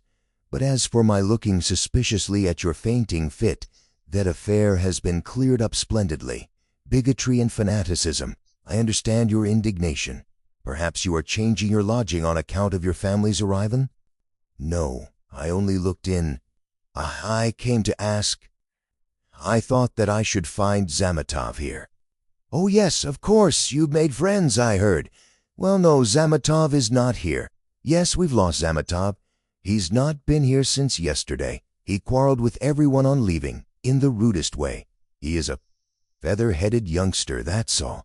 One might have expected something from him, but there you know what they are, our brilliant young men. He wanted to go in for some examination, but it's only to talk and boast about it. It will go no further than that. Of course, it's a very different matter with you or Mr. Razumian.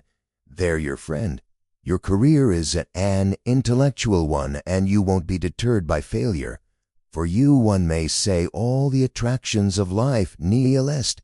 You are an ascetic, a monk, a hermit, a book, a pen behind your ear, a learned researcher. That's where your spirit soars. I am the same way myself. Have you read Livingstone's Travels?" "No." "Oh, I have. There are a great many nihilists about nowadays, you know, and indeed it is not to be wondered at. What sort of days are they? I ask you, but with thought. You are not a nihilist, of course. Answer me openly, openly." "No. Believe me, you can speak openly to me as you would to yourself." Official duty is one thing, but you are thinking I meant to say friendship is quite another. No, you're wrong. It's not friendship, but the feeling of a man and a citizen, the feeling of humanity and of the love for the Almighty. I may be an official, but I am always bound to feel myself a man and a citizen. You are asking about Zametov. Zametov will make a scandal in the French style in the house of bad reputation over a glass of champagne. That's all your Zametov is good for. While I'm perhaps, so to speak, burning with devotion and lofty feelings. And besides, I have rank, consequence, a post. I am married and have children. I fulfill the duties of a man and a citizen. But who is he, may I ask? I appeal to you as a man ennobled by education. Then these midwives, too, had become extraordinarily numerous. Raskolnikov raised his eyebrows inquiringly. The words of Ilya Petrovitch, who had obviously been dining, were there for the most part a stream of empty sounds for him. But some of them he understood. He looked at him inquiringly, not knowing how it would end. I mean those crop-headed wenches, the talkative Ilya Petrovitch continued. Midwives is my name for them. I think it a very satisfactory one. They go to the academy, study anatomy. I fall ill. Am I to send for a young lady to treat me? What do you say? Ilya Petrovitch laughed, quite pleased with his own wit. It's an immoderate zeal for education, but once you're educated, that's enough. Why abuse it? Why insult honorable people as that scoundrel Zametov does? Why did he insult me, I ask you? Look at these suicides, too. How common they are. You can't fancy. People spend their last halfpenny and kill themselves, boys and girls and old people. Only this morning we heard about a gentleman who had just come to town. Neil Pavlich, I say. What was the name of that gentleman who shot himself? Svidrigailov, someone answered from the other room with drowsy listlessness. Raskolnikov started. Svidrigailov! Svidrigailov has shot himself, he cried. What? Do you know Svidrigailov? Yes, I knew him. He hadn't been here long.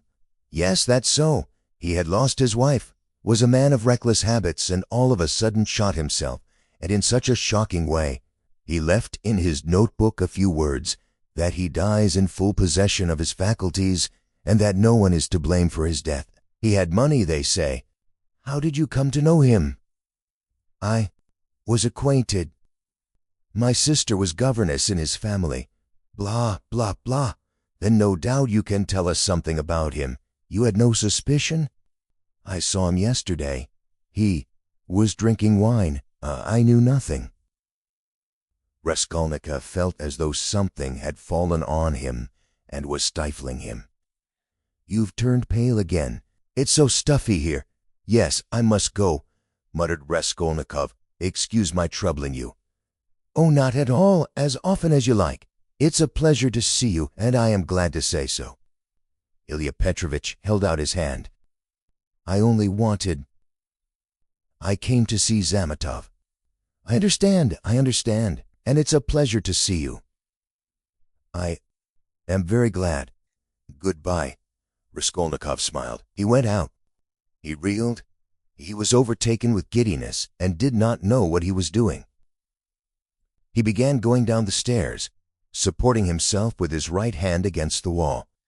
He fancied that a porter pushed past him on his way upstairs to the police office, that a dog in the lower story kept up a shrill barking, and that a woman flung a rolling pin at it and shouted.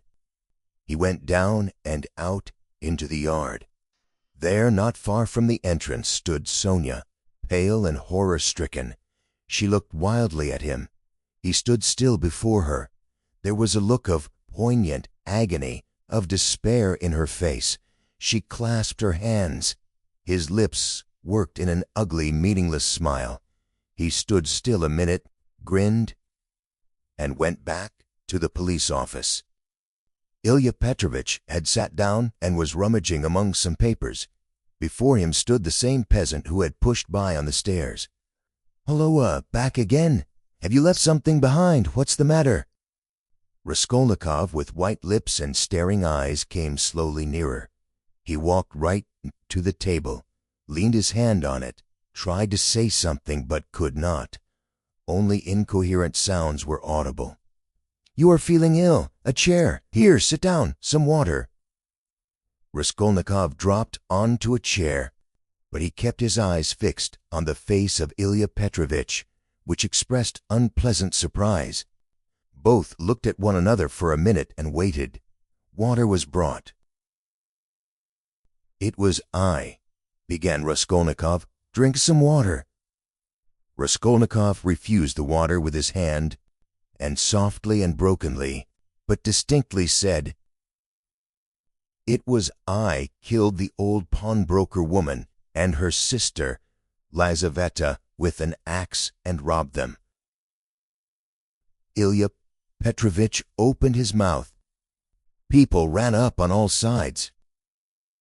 Raskolnikov repeated his statement.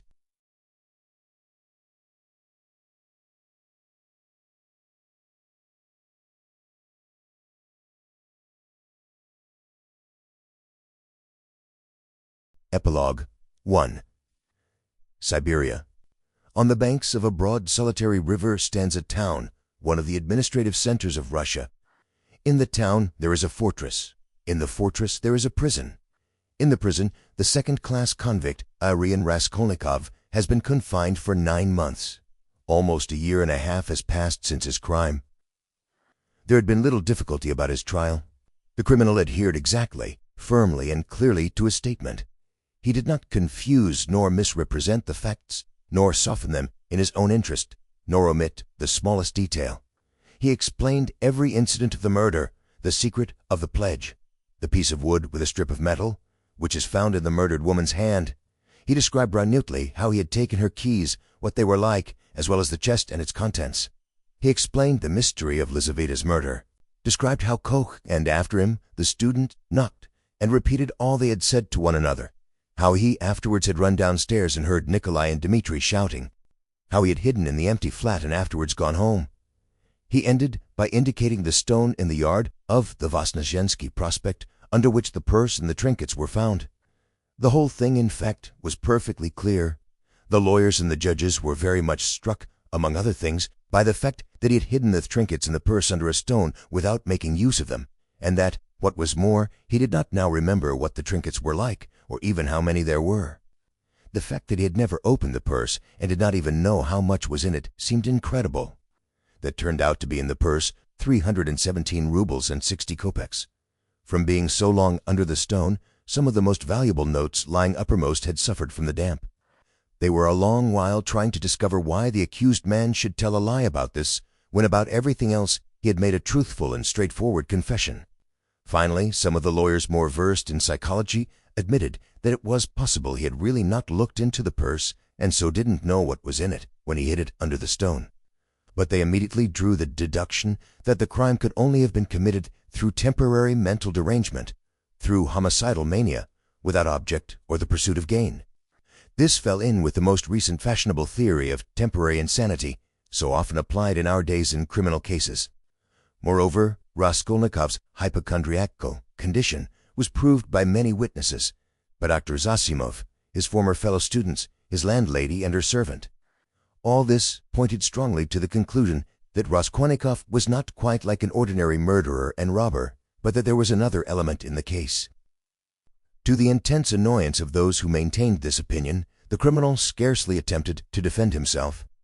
To the decisive question as to what motive impelled him to the murder and the robbery, he answered very clearly, with the coarsest frankness, that the cause was his miserable position, his poverty and helplessness, and his desire to provide for his first steps in life by the help of the 3,000 rubles he had reckoned on finding. He had been led to the murder through his shallow and cowardly nature, exasperated, moreover, by privation and failure. To the question what led him to confess, he answered that it was his heartfelt repentance. All this was almost coarse. The sentence, however, was more merciful than could have been expected, perhaps partly because the criminal had not tried to justify himself, but had rather shown a desire to exaggerate his guilt. All the strange and peculiar circumstances of the crime were taken into consideration. There could be no doubt of the abnormal and poverty-stricken condition of the criminal at the time. the fact that he'd made no use of what he had stolen was put down partly to the effect of remorse, partly to his abnormal mental condition at the time of the crime. Incidentally, the murder of Lizaveta served indeed to confirm the last hypothesis. A man commits 2 murders and forgets that the door's open. Finally, the confession, at the very moment when the case was hopelessly muddled by the false evidence given by Nikolai Nik through melancholy and fanaticism, and when, moreover, there were no proofs against the real criminal, no suspicions even. Pavly Petrovitch fully kept his word. All this did much to soften the sentence. Other circumstances, too, in the prisoner's favor came out quite unexpectedly. Razumihin somehow discovered and proved that while Raskolnikov was at the university, he had helped a poor consumptive fellow student and had spent his last penny on supporting him for 6 months. And when this student died, leaving a decrepit old father whom he had maintained almost from his 13th year, Raskolnikov had got the old man into a hospital and paid for his funeral when he died. Raskolnikov's landlady bore witness, too, that when they had lived in another house at 5 Corners, Raskolnikov had rescued 2 little children from a house on fire and was burnt in doing so. This was investigated and fairly well confirmed by many witnesses. These facts made an impression in his favor.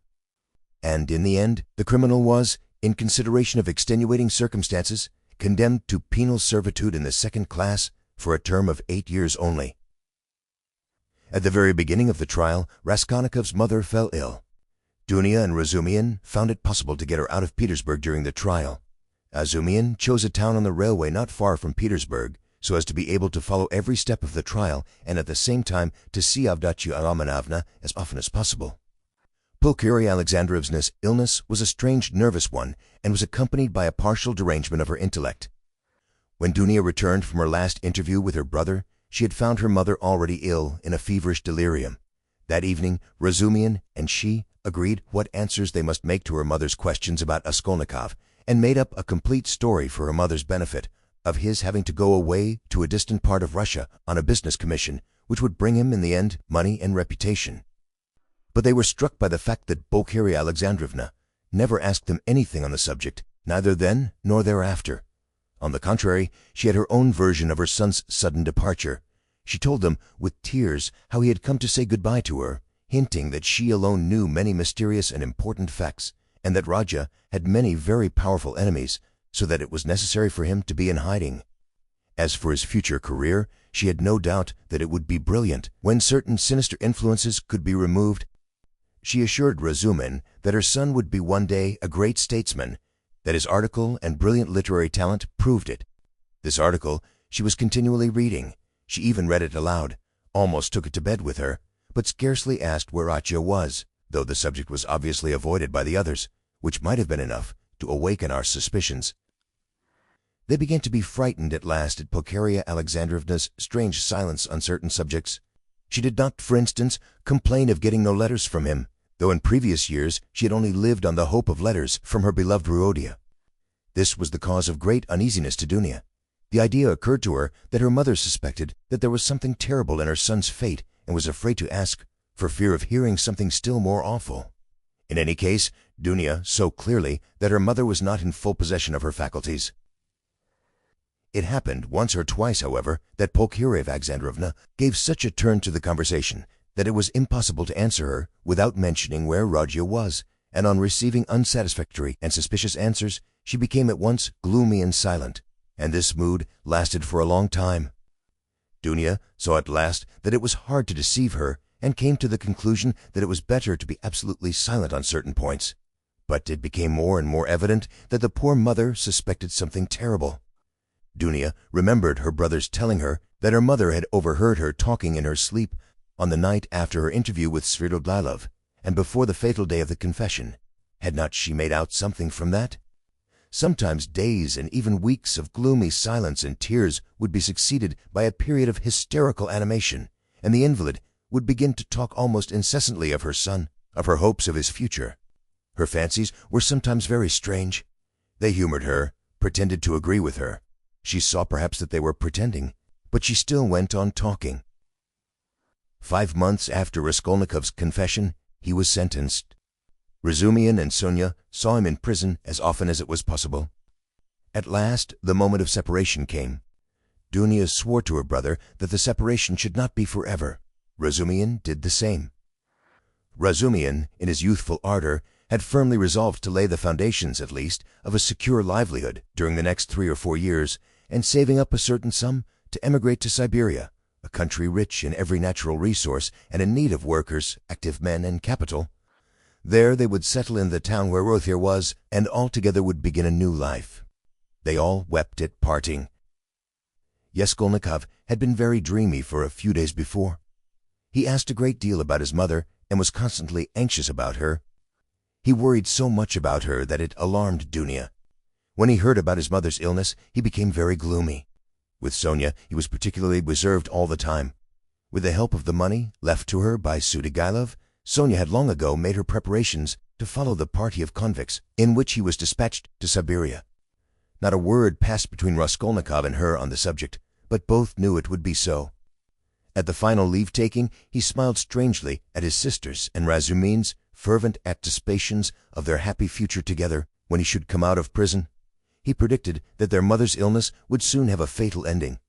Sonia and he at last set off. 2 months later, Dunia was married to Razumihin. It was a quiet and sorrowful wedding.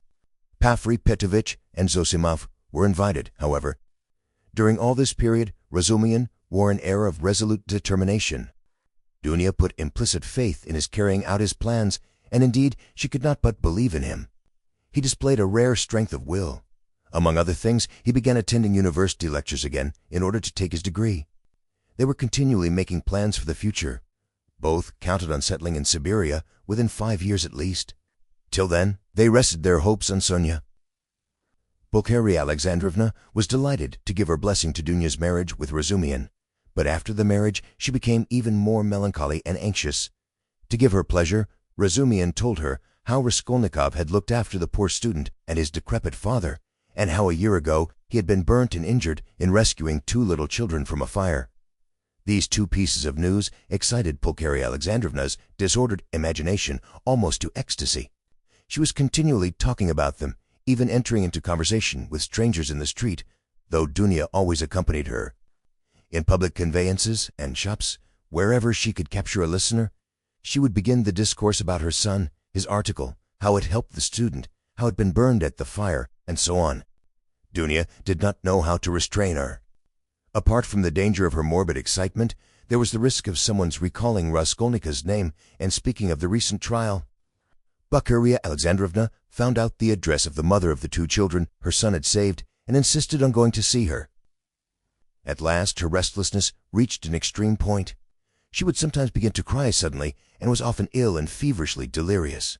One morning she declared that by her reckoning Raja ought soon to be home, that she remembered when he said goodbye to her, he said that they must expect him back in 9 months. She began to prepare for his coming, began to do up her room for him, to clean the furniture, to wash and put up new hangings, and so on. Dunia was anxious, but said nothing and helped her to arrange the room. After a fatiguing day spent in continual fancies, in joyful daydreams and tears, Pulcheria Alexandrovna was taken ill in the night, and by morning she was feverish and delirious. It was brain fever. She died within a fortnight. In her delirium, she dropped words which showed that she knew a great deal more about her son's terrible fate than they had supposed. For a long time, Raskolnikov did not know of his mother's death, though a regular correspondence had been maintained from the time he reached Siberia. It was carried on by means of Sonia, who wrote every month to the Razumihins and received an answer with unfailing regularity. At first, they found Sonia's letters dry and unsatisfactory, but later on they came to the conclusion that the letters could not be better, for from these letters they received a complete picture of their unfortunate brother's life. Sonia's letters were full of the most matter-of-fact detail, the simplest and clearest description of all Raskolnikov's surroundings as a convict. There was no word of her own hopes, no conjecture as to the future, no description of her feelings. Instead of any attempt to interpret his state of mind and inner life, she gave the simple facts, that is, his own words, an exact account of his health, what he asked for at their interviews, what commission he gave her, and so on. All these facts she gave with extraordinary minuteness. The picture of their unhappy brother stood out at last with great clearness and precision. There could be no mistake, because nothing was given but facts. But Dunya and her husband could get little comfort out of the news, especially at first. Sonia wrote that he was constantly sullen and not ready to talk, that he scarcely seemed interested in the news she gave him from the letters, that he sometimes asked after his mother, and that when, seeing that he'd guessed the truth, she told him at last of her death, she was surprised to find that he did not seem greatly affected by it, not externally at any rate. She told them that, although he seemed so wrapped up in himself and, as it were, shut himself off from everyone, he took a very direct and simple view of his new life, that he understood his position, expected nothing better for the time, had no ill-founded hopes, as is so common in his position, and scarcely seemed surprised at anything in his surroundings, so unlike anything he had known before. She wrote that his health was satisfactory. He did his work without shirking or seeking to do more. He was almost indifferent about food, but except on Sundays and holidays the food was so bad that at last he had been glad to accept some money from her, Sonia, to have his own tea every day. He begged her not to trouble about anything else, declaring that all this fuss about him only annoyed him. Sonia wrote further that in prison he shared the same room with the rest, that she had not seen the inside of their barracks, but concluded that they were crowded, miserable, and unhealthy, that he slept on a plank bed with a rug under him, and was unwilling to make any other arrangement, but that he lived so poorly and roughly, not from any plan or design, but simply from inattention and indifference. Sonia wrote simply that he had at first shown no interest in her visits, had almost been vexed with her indeed for coming, unwilling to talk and rude to her, but that in the end these visits had become a habit and almost a necessity for him, so that he was positively distressed when she was ill for some days and could not visit him. She used to see him on holidays at the prison gates or in the guard-room, to which he was brought for a few minutes to see her. On working days she would go to see him at work, either at the workshops or at the brick kilns, or at the sheds on the banks of the Irtish.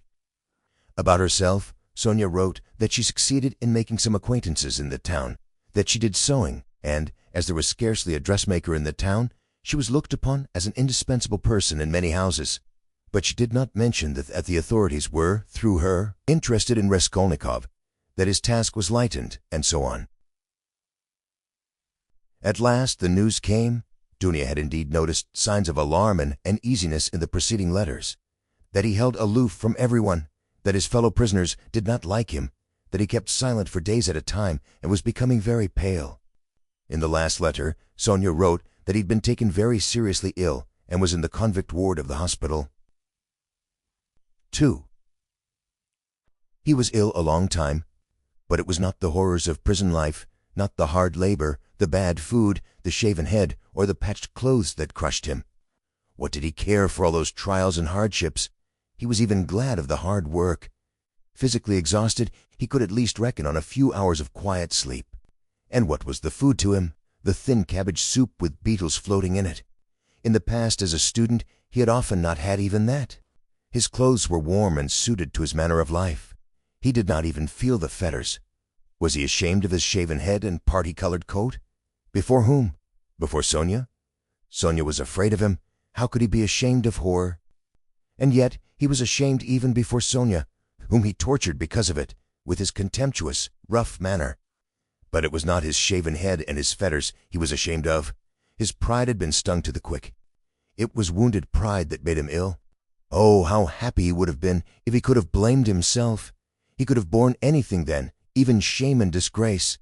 But he judged himself severely, and his exasperated conscience found no particularly terrible fault in his past, except a simple blunder which might happen to anyone. He was ashamed just because he, Raskolnikov, had so hopelessly, stupidly come to grief through some decree of blind fate, and must humble himself and submit to the idiocy of a sentence if he were anyhow to be at peace. A vague and objectless anxiety in the present, and in the future a continual sacrifice leading to nothing. That was all that lay before him. And what comfort was it to him that at the end of 8 years he would only be 32 and able to begin a new life? What had he to live for? What had he to look forward to? Why should he strive? To live in order to exist? Why, he had been ready 1,000 times before to give up existence for the sake of an idea, for a hope, even for a fancy. Mere existence had always been too little for him. He had always wanted more. Perhaps it was just because of the strength of his desires that he had thought himself a man to whom more was permissible than to others.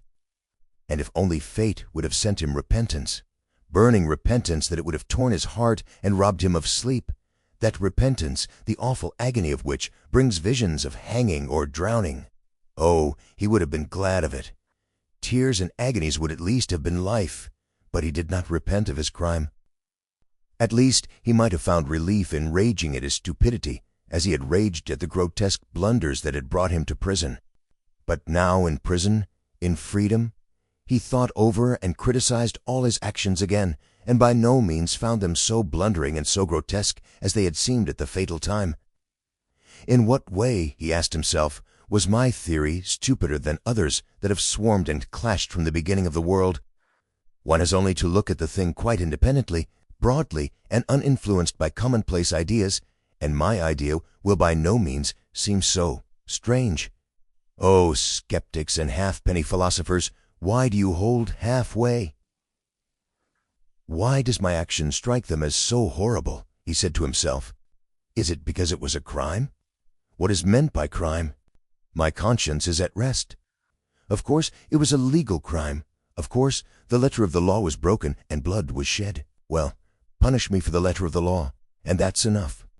Of course, in that case, many of the benefactors of mankind, who snatched power for themselves instead of inheriting it, ought to have been punished at their first steps. But those men succeeded, and so they were right, and I didn't, and so I had no right to have taken that step. It was only in that he recognized his criminality, only in the fact that he'd been unsuccessful and had confessed it. He suffered, too, from the question, why had he not killed himself? Why had he stood looking at the river and preferred to confess? Was the desire to live so strong, and was it so hard to overcome it? Had not Svidrigailov overcome it, although he was afraid of death? In misery he asked himself this question, and could not understand that, at the very time he had been standing, looking into the river, he had perhaps been dimly conscious of the fundamental falsity in himself and his convictions. He didn't understand that consciousness might be the promise of a future crisis, of a new view of life, and of his future resurrection. He preferred to attribute the dead weight of instinct which he could not step over, again through weakness and meanness. He looked at his fellow prisoners and was amazed to see how they all loved life and prized it. It seemed to him that they loved and valued life more in prison than in freedom. What terrible agonies and privations some of them, the tramps for instance, had endured. Could they care so much for a ray of sunshine, for the primeval forest, the cold spring hidden away in some unseen spot, which the tramp had marked 3 years before, and longed to see again, as he might to see his sweetheart, dreaming of the green grass round it and the birds singing in the bush? As he went on, he saw still more inexplicable examples. In prison, of course, there was a great deal he did not see and did not want to see. He lived, as it were, with downcast eyes. It was loathsome and unbearable for him to look. But in the end there was much that surprised him, and he began, as it were involuntarily, to notice much that he had not suspected before. What surprised him most of all was the terrible impossible gulf that lay between him and all the rest. They seemed to be a different species, and he looked at them, and they at him, with distrust and hostility. He felt and knew the reasons of his isolation, but he would never have admitted, till then, that those reasons were so deep and strong. There were some Polish exiles, political prisoners, among them. They simply looked down upon all the rest as ignorant churls. But Raskolnikov could not look upon them like that. He saw that these ignorant men were in many respects far wiser than the Poles. There were some Russians who were just as contemptuous, a former officer and 2 seminarists. Raskolnikov saw their mistake as clearly. He was disliked and avoided by everyone. They even began to hate him at last. Why, he could not tell. Men who'd been far more guilty despised and laughed at his crime. "You're a gentleman," they used to say. "You shouldn't hack about with an axe. That's not a gentleman's work." The second week in Lent, his turn came to take the sacrament with his gang. He went to church and prayed with the others. A quarrel broke out one day. He did not know how. All fell on him at once in a fury. "You're an infidel. You don't believe in God," they shouted. "You ought to be killed." He had never talked to them about God nor his belief, but they wanted to kill him as an infidel. He said nothing. One of the prisoners rushed at him in a perfect frenzy. Raskolnikov awaited him calmly and silently. His eyebrows did not quiver. His face did not flinch. The guard succeeded in intervening between him and his assailant, or there would have been bloodshed. There was another question he could not decide. Why were they all so fond of Sonia? She did not try to win their favor. She rarely met them. Sometimes only she came to see him at work for a moment. And yet everybody knew her, and they knew that she'd come out to follow him, knew how and where she lived. She never gave them money, did no particular services. Only once at Christmas she sent them all presents of pies and rolls. But by degrees, closer relations spring up between them and Sonia. She would write and post letters for them to their relations. Relations of the prisoners who visited the town, at their instructions, left with Sonia presents and money for them. Their wives and sweethearts knew her and used to visit her. And when she visited Raskolnikov at work or met a party of the prisoners on the road, they all took off their hats to her.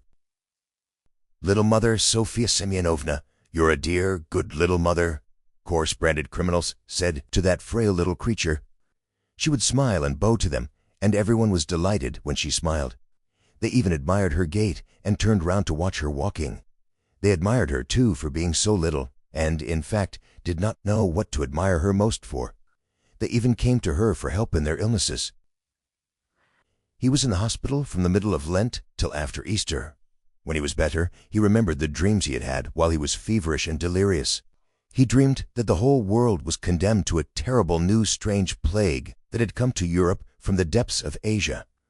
All were to be destroyed except a very few chosen. Some new sorts of microbes were attacking the bodies of men, but these microbes were endowed with intelligence and will. Men attacked by them became at once mad and furious. But never had men considered themselves so intellectual and so completely in possession of the truth as these sufferers. Never had they considered their decisions, their scientific conclusions, their moral convictions so infallible. Whole villages, whole towns and peoples went mad from the infection. All were excited and did not understand one another. Each thought that he alone had the truth and was wretched, looking at the others, beat himself on the breast, wept and wrung his hands. They did not know how to judge and could not agree what to consider evil and what good. They did not know whom to blame, whom to justify. Men killed each other in a sort of senseless spite. They gathered together in armies against one another. But even on the march, the armies would begin attacking each other. The ranks would be broken, and the soldiers would fall on each other, stabbing and cutting, biting and devouring each other. The alarm bell was ringing all day long in the towns. Men rushed together, but why they were summoned and who was summoning them, no one knew. The most ordinary trades were abandoned, because everyone proposed his own ideas, his own improvements, and they could not agree. The land, too, was abandoned. Men met in groups, agreed on something, swore to keep together, but at once began on something quite different from what they had proposed. They accused one another, fought and killed each other. There were conflagrations and famine. All men and all things were involved in destruction. The plague spread and moved further and further. Only a few men could be saved in the whole world. They were a pure, chosen people, destined to found a new race and a new life, to renew and purify the earth. But no one had seen these men. No one had heard their words and their voices. Raskolnikov was worried that this senseless dream haunted his memory so miserably. The impression of his feverish delirium persisted so long. The second week after Easter had come. There were warm, bright spring days. In the prison ward, the grating windows under which the sentinel paced were opened. Sonia had only been able to visit him twice during his illness. Each time she had to obtain permission, and it was difficult. But she often used to come to the hospital yard, especially in the evening, sometimes only to stand a minute and look up at the windows of the ward. One evening, when he was almost well again, Raskolnikov fell asleep. On waking up, he chanced to go to the window and at once saw Sonia in the distance at the hospital gate. She seemed to be waiting for someone. Something stabbed him to the heart at that minute. He shuddered and moved away from the window. Next day, Sonia did not come, nor the day after. He noticed that he was expecting her uneasily. At last he was discharged. On reaching the prison, he learned from the convicts that Sofia Semyonovna was lying ill at home and was unable to go out. He was very uneasy and sent to inquire after her. He soon learned that her illness was not dangerous. Hearing that he was anxious about her, Sonia sent him a penciled note, telling him that she was much better, that she had a slight cold, and that she would soon, very soon, come and see him at his work. His heart throbbed painfully as he read it. Again, it was a warm, bright day. Early in the morning, at 6 o'clock, he went off to work on the river bank, where they used to pound alabaster, and where there was a kiln for baking it in a shed. There were only 3 of them sent. One of the convicts went with a guard to the fortress to fetch a tool. The other began getting the wood ready and laying it in the kiln. Raskolnikov came out of the shed onto the river bank, sat down on a heap of logs by the shed, and began gazing at the wide, deserted river. From the high bank, a broad landscape opened before him. The sound of singing floated faintly audible from the other bank. In the vast steppe, bathed in sunshine, he could just see, like black specks, the nomads' tents. There was freedom. There other men were living, utterly unlike those here. There time itself seemed to stand still, as though the age of Abraham and his flocks had not passed. Raskolnikov sat gazing. His thoughts passed into daydreams, into contemplation. He thought of nothing but a vague restlessness excited and troubled him. Suddenly he found Sonia beside him. She'd come up noiselessly and sat down at his side. It was still quite early. The morning chill was still keen. She wore her poor old burnous and the green shawl. Her face still showed signs of illness. It was thinner and paler. She gave him a joyful smile of welcome, but held out her hand with her usual timidity. She was always timid of holding out her hand to him, and sometimes did not offer it at all, as though afraid he would repel it. He always took her hand as though with repugnance, always seemed vexed to meet her, and was sometimes obstinately silent throughout her visit. Sometimes she trembled before him and went away deeply grieved. But now their hands did not part. He stole a rapid glance at her and dropped his eyes on the ground without speaking. They were alone. No one had seen them. The guard had turned away for the time. How it happened he did not know, but all at once something seemed to seize him and fling him at her feet. He wept and threw his arms round her knees. For the first instant she was terribly frightened, and she turned pale. She jumped up and looked at him, trembling. But at the same moment she understood, and the light of infinite happiness came into her eyes. She knew and had no doubt that he loved her beyond everything, and that at last the moment had come. They wanted to speak, but could not. Tears stood in their eyes. They were both pale and thin, but those sick, pale faces were bright with the dawn of a new future, of a full resurrection into a new life. They were renewed by love. The heart of each held infinite sources of life for the heart of the other. They resolved to wait and be patient. They had another 7 years to wait, and what terrible suffering and what infinite happiness before them. But he had risen again, and he knew it and felt it in all his being, while she only lived in his life. On the evening of the same day, when the barracks were locked, Raskolnikov lay on his plank bed and thought of her. He had even fancied that day that all the convicts who had been his enemies looked at him differently. He had even entered into talk with them, and they answered him in a friendly way. He remembered that now, and thought it was bound to be so. Wasn't everything now bound to be changed? He thought of her. He remembered how continually he had tormented her and wounded her heart. He remembered her pale and thin little face. But these recollections scarcely troubled him now. He knew with what infinite love he would now repay all her sufferings. And what were all the agonies of the past? Everything, even his crime, his sentence and imprisonment, seemed to him now in the first rush of feeling an external strange fact with which he had no concern. But he could not think for long together of anything that evening, and he could not have analyzed anything consciously. He was simply feeling. Life had stepped into the place of theory, and something quite different would work itself out in his mind. Under his pillow lay a New Testament. He took it up mechanically. The book belonged to Sonia. It was the one from which she had read the raising of Lazarus to him. At first he was afraid that she would worry him about religion, would talk about the gospel and pester him with books. But to his great surprise, she had not once approached the subject, and had not even offered him the Testament. He'd asked her for it himself, not long before his illness, and she brought him the book without a word. Till now he had not opened it. He did not open it now, but one thought passed through his mind. Can her convictions not be mine now? her feelings, her aspirations at least? She too had been greatly agitated that day, and at night she was taken ill again.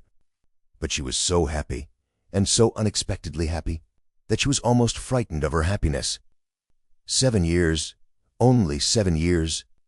At the beginning of their happiness, at some moments, they were both ready to look on those 7 years as though they were 7 days. He did not know that the new life would not be given him for nothing, that he would have to pay dearly for it, that it would cost him great striving, great suffering. But that is the beginning of a new story, the story of the gradual renewal of a man, the story of his gradual regeneration, of his passing from one world into another, of his initiation into a new, unknown life. That might be the subject of a new story. But our present story is ended